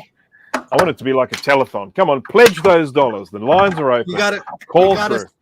You gotta support him on Patreon. You gotta buy him a coffee. I mean, come on. You gotta. We'll get you a Canadian Computer Collector tote bag. Your umbrella. That one just popped up like a toaster there. Indeed. Like it. So I had a Mac Plus once, and I drilled holes in the side to line up with a speaker. Did you? Years ago. I mean, in the 90s. When it was back in the days when it was just raining Mac Pluses. You could get Mac Pluses for dirt cheap. Right. Nobody wanted them. No. Okay, it says test on the power cable that goes to the board. That's good. Why? Yeah, why not? That's a new one. It's not very confident of its ability, maybe. Possibly. Okay. Yeah, it has the word test stamped on it. And I have it was tested. One RFID plate and then a second one with paper. Oh, now that looks odd to me. Because the thing is that look, the little one, that's the one that you would normally expect with a 512. The one on the other one you'd expect in a Plus. Yeah. So this is Rev 1 stamped into it. Mm. And this is Rev 2 stamped into it. Gosh. The layer of onions are peeling. Aren't they? Okay, let's get this board out. Was that hard to unclip at all, huh? Nope. That was actually quite easy. So here's what we got.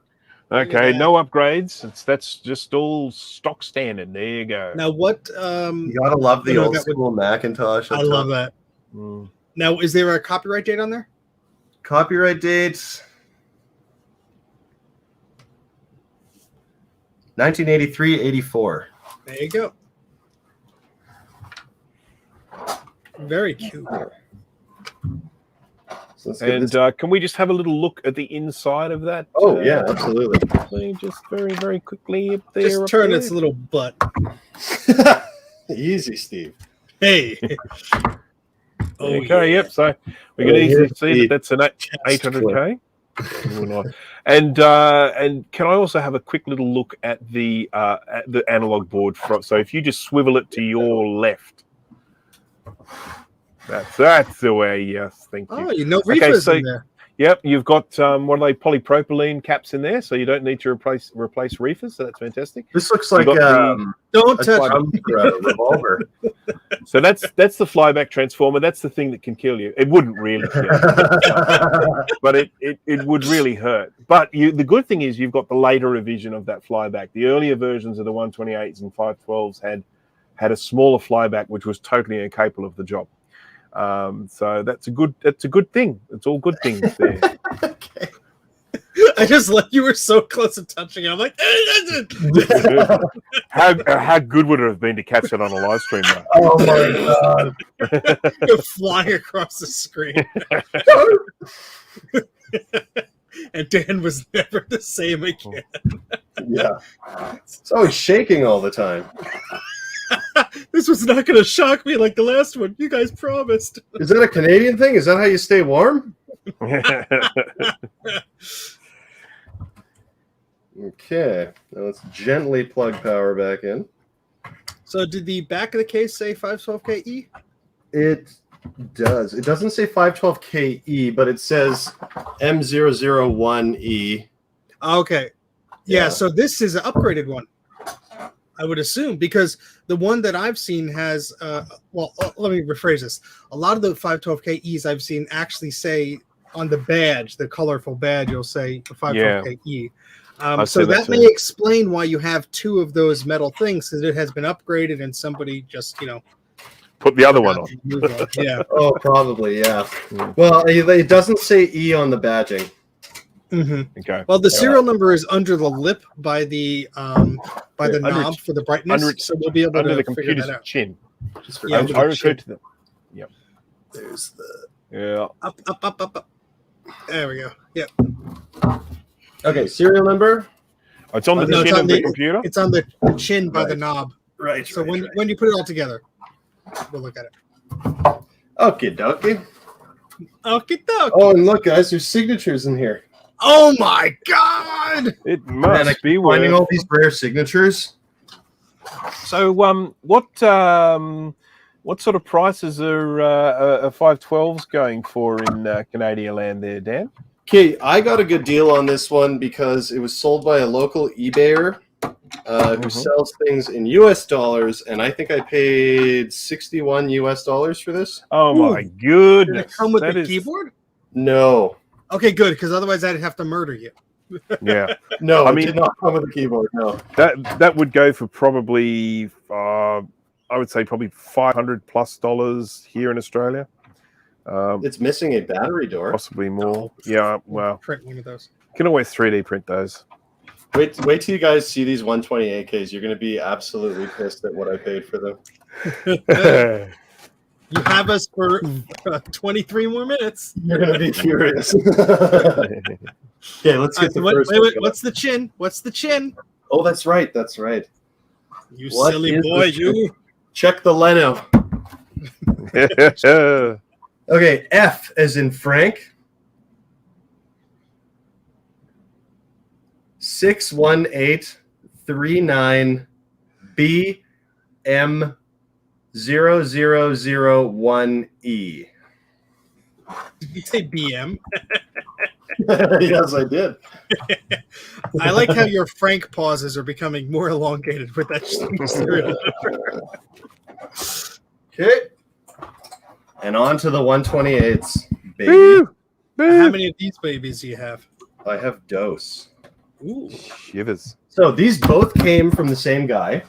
I bought two of these, an LC475 and a Mac Classic, plus a gray Apple monitor bunch of zip discs, a bunch of jazz discs and stuff for $500 Canadian. Oh, wow. So that was a steal and a half. But let's read the chin off before you mangle it. Okay. And I'm pretty sure these have the original boards in them. Oh no, it's like someone ripped it off. No! Yeah. It's blank. Oh, yeah, that fell off. That's the adhesive. This one. Serial number gone. Forever. Well, I guess just go ask somebody at Apple. Okay, and then let's see if these are in fact the original boards. I thought I'd looked inside and thought that they were original boards, but yeah, they should. Because it is worth mentioning that the 128K was a pretty freaking useless computer. So when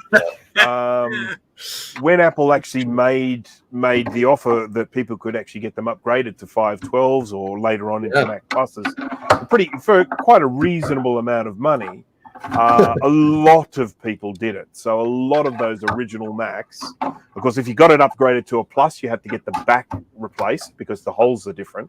And so sometimes when you see the one that doesn't have Macintosh Plus written on the front, but it has it written on the back, they're ones that started their life as a 128 or a 512 and got upgraded to a Mac Plus. Okay, interesting.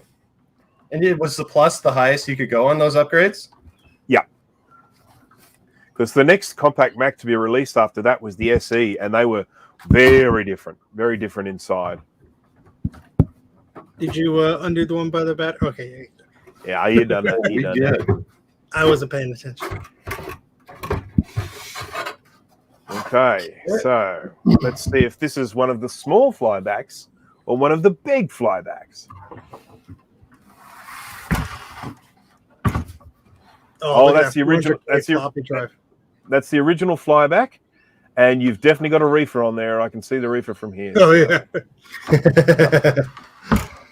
And actually, sorry, I didn't even look at the floppy drive. I was too busy looking at other things. It's a big old boy. Big 400. Yep.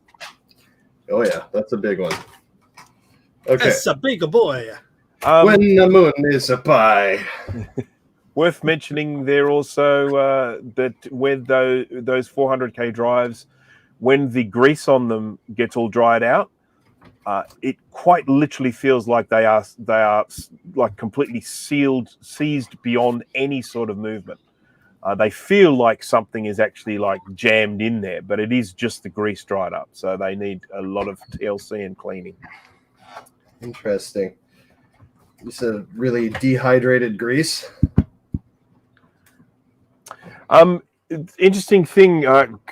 Is it Kiyoshi?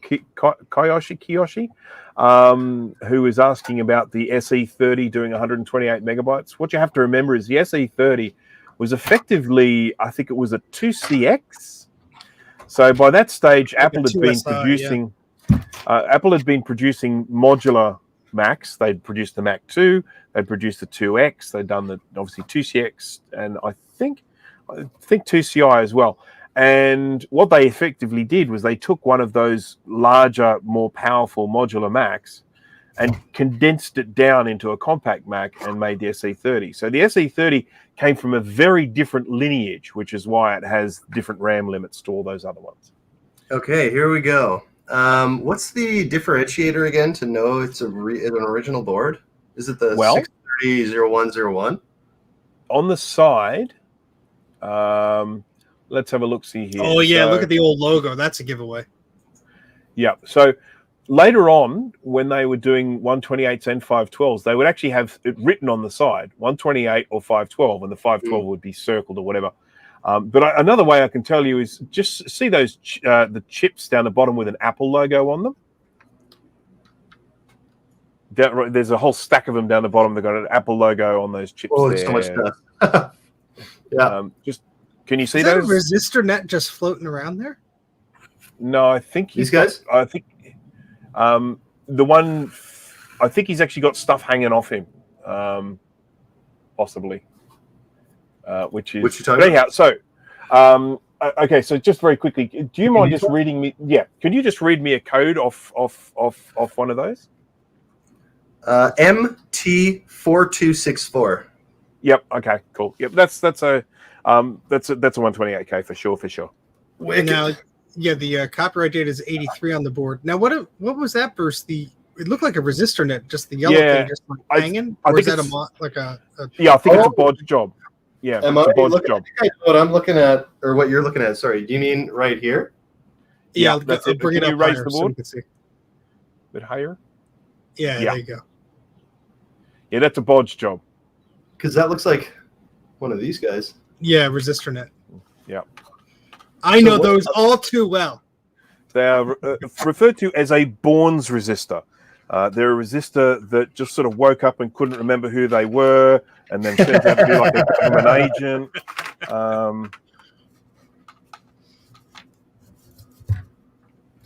Okay, let's gently slide this back in. Gently. Now we're coming up to the 15-minute left of our telethon here. If you have not subscribed, if you have not supported Dan, you're going to be hearing from us afterwards. Yeah, especially that voice that Steve's got going on right now. I'll keep doing it. You just got to subscribe. So we'll phone your house over and over again, and Steve will talk that way. We know that you like Dan, but we can't feel it. You're not supporting him financially. You need to feel your enjoyment of this product.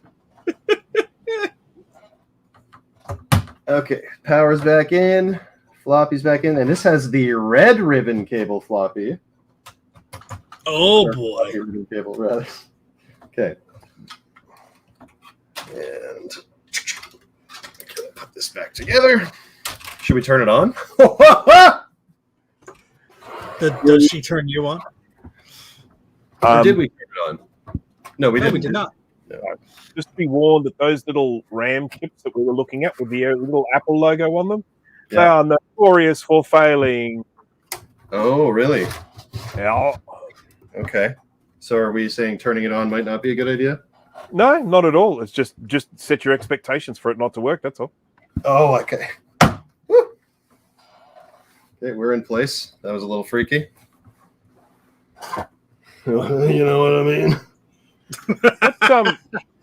What sort of electricity do you use there in Canada there, Dan? What voltage? I'm pretty sure it's 110. Okay, cool. Or is it 120? Oh, God. No, that's fine. I wasn't sure whether you might have been like us here where we have 240. So No. Yeah, we Bruce like to has the more exciting electricity. Maybe someone in the chat could answer it. Yeah, 110. There it is. Thomas B. Thanks, buddy. Adam McGee says 117. Uh-oh. That explains a lot. 225 from Jay. All right, we got a little bit of everything now in the chat. Okay, keyboard. But thank you, Bruce, for the keyboard. Yeah, I know. You know what? I've got the original keyboard as well, but who cares at this point? I haven't inventoried a single keyboard yet. That'll be for the next stream. Yeah, that's for another day. Indeed. Yeah, you guys don't want to go through every keyboard I own tonight? Oh, my wife's calling me. I really got to go. See you, Dan. And we got to open them all up, too. It went big. Time. Wow. Yeah, there we go. What up? I'm Let's see if envious. it'll run Yours is not System freaking 1. out like mine. Is it going to run System 1? I plugged in the external floppy. Well, that's a 800K drive. Okay. It does not have the... I don't believe it has the ROM information to understand an 800K. Yeah, drive. I think you're right. Turns on at least. That's a good thing. I think you're right. Yes, no, it's good. I mean, if you had like a floppy EMU, you'd probably be able to do it. But have a much better time if I had one of those.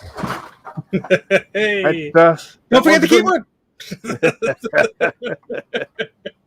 Guess who's done that a few times? Yeah. You're a Canadian computer collector. This is the third Russian spammer we've gotten here. This is exciting. You're hitting the big time, Dan. I know. That's how you know you've made it. Is when you have Russian spammers that are like, check out biv.go.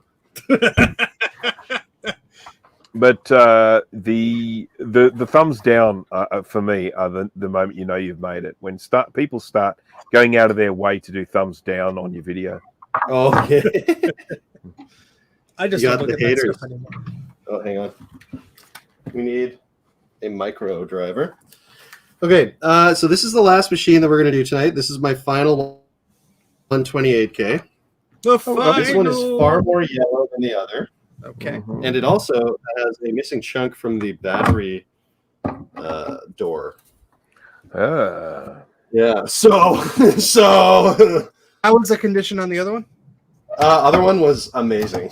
Like, honestly, Alright. really good condition. No yellowing, just beiging. So this one you said has a chunk off of the battery door? This one, yeah, the battery door is missing a small piece right where it clips out, so you have to use a screwdriver to free it. Anything else? It's unemployed. Okay.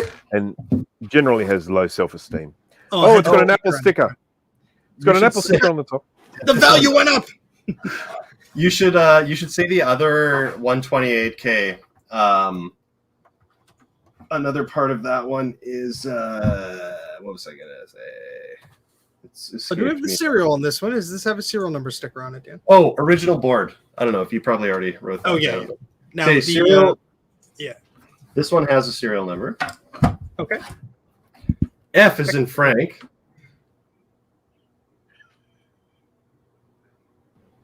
Oh no, shit.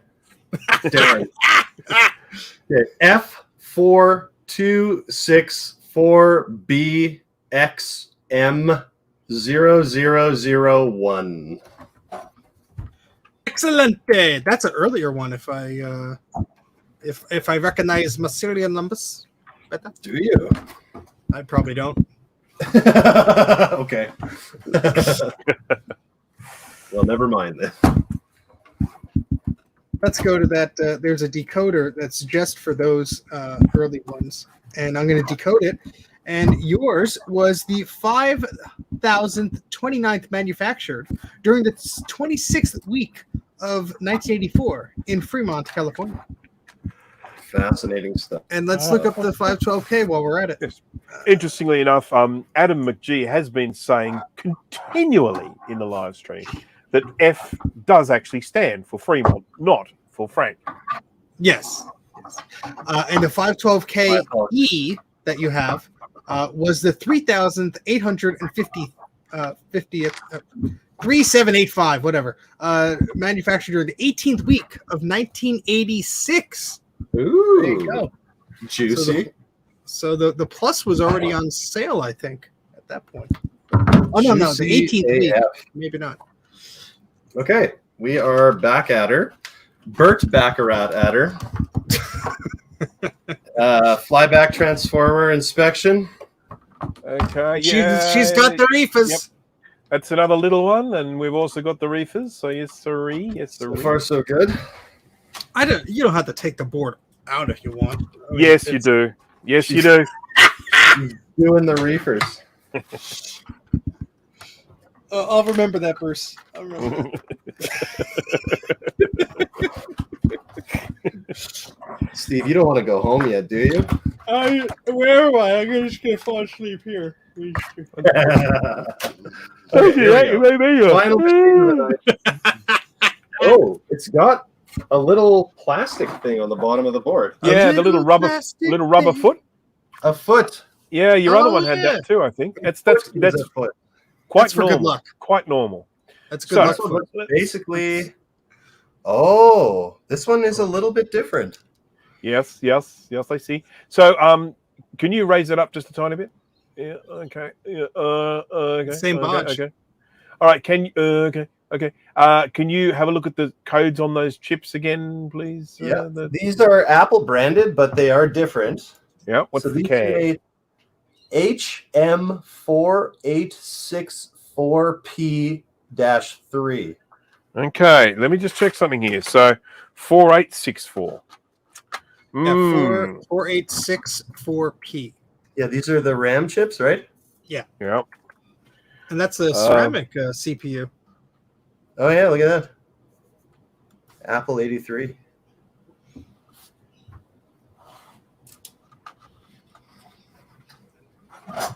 She's an old gal.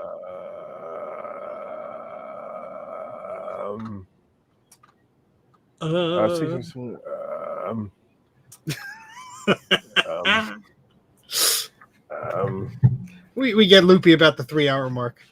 We should have warned you. 64 Hitachi 4264. Yeah, okay, it's the same. You're good. You're good. You're good. So that's what I'm. Yep. So I think that just means that's Hitachi RAM. Okay. So it was. So what you were looking at before was I think it was a Micron brand MT. So that was MT4264. This is was it HM4864? Was that? That sounds right.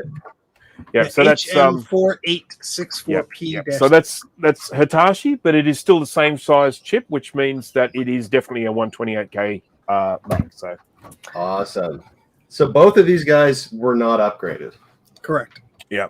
And Adam points out that CPU is ceramic, rather than having like them being plastic. Yeah.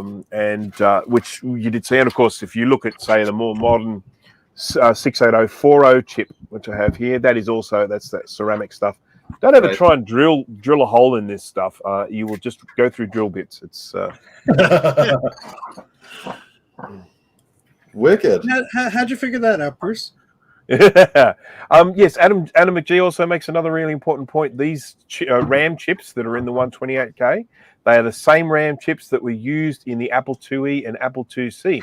I discovered this last time when I was working on my Apple IIc and had to do some swaps, and realized that I was able to use the same chips that I had set up for my 128K repairs. There you go. Oh, very cool. Yeah. Well, we didn't get to the Apple IIs, but we got through all the compact Macs. So I am absolutely tickled. That's got to be a plus. A Mac Plus. No, it's a 128K. Generation X. Okay. So we went through 14 machines here in 3 hours. Wow. Yeah, so that's not very efficient. So we went through about what happened? Just dropped a screwdriver. Sorry, go ahead, Steve. Oh, I was just about to say that's about 4.5 machines per hour. Not bad. Now, before we just completely sign off on tonight, I would love for you to try that SMC reset on that white MacBook again. Yeah, because I just want to make sure. I want to make sure you're pressing the right buttons, because we do know you have slight issues with pressing the right button sometimes. How dare you! Blasphemy! I'm just gonna place this thing back on the Mac Plus. Careful. There we go. Okay. So I guess I'll have to plug it in. Let's get that out. Yeah, things work better usually when they are plugged in. Turn them on when they're plugged in. Okay. Oh, come on. All right. Well, there's a big sticker that says Green Apple on the back. There's your problem. Skateboard shop. So the keys that we're pressing to do the SMC reset, I just want to make sure we're all pressing the right ones here. Yeah. So on the left-hand side of the keyboard, Shift, Control, and Option. So not Command, but Option. Shift, Control, Option, and then do I hold power for 10 seconds? Hold Shift, Control, Option with one hand, and just go boom with the power button. Just boom, one press. And see if that light changes.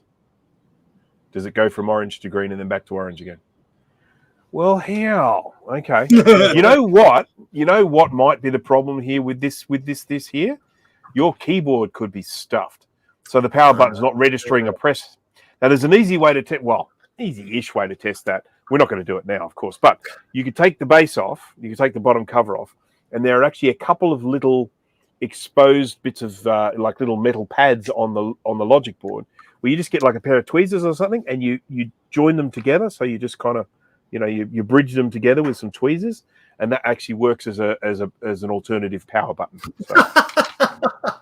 Oh, that's great. Okay. Yeah, I would love to try that. So anyhow, that's the only reason I say that is because, if those keyboards get the slightest amount of liquid on them, they stuff up, but the insides of them are pretty bulletproof. So I feel like the fact that it's completely dead. Jay is correcting us. Correcting you. Yes. I didn't say anything. Okay, I just did it for 10 seconds and nothing happened. It remained amber or orange or whatever you want to say. Yep, sure. Yep. No I would suppose maybe the keyboard is hosed. Unfortunately, the old Mac keyboards with the power button don't seem to register on newer machines. Well, what do? You know what we could do? We could just throw this through someone's window. Yeah. That's a good way to end the stream. Who was asking for a Mac before? Maybe they want this one. Anywho, thank you, gentlemen, so much for joining me today. Bruce, it's currently tomorrow morning where you live, and it's 3 in the afternoon actually. So 3 in the afternoon. Oh, right. Okay. Well, that's not so bad. Steve, you what time is it where you're at? 9 or 11? It is 11 p.m. Oh man, okay, it's getting late. Well, you know what? Thank you so much for sticking around with us. Then, I am the Canadian Computer Collector. This has been a wonderful live stream. Don't forget to check out Steve and Bruce's stuff. Steve at Mac84 and Bruce at Branchus Creations, however you're feeling that day. But hopefully you guys will join me again for more stuff like this. Maybe as I venture into the soldering arena. You need the father-son duo to help you out. Yes. We'll do a live stream of me just sodding someone's lawn. With you two guys being like, "No, you missed a spot." Anyway, that was lots of fun. Have a great weekend in Canada. At least it's a long weekend, so no work Monday. You lucky ducks. Make sure you guys check out all my videos on that Monday. And subscribe. And also subscribe to Mac84 and Branchus Creations. Anywho, that's it for now. Be good. And space is vast.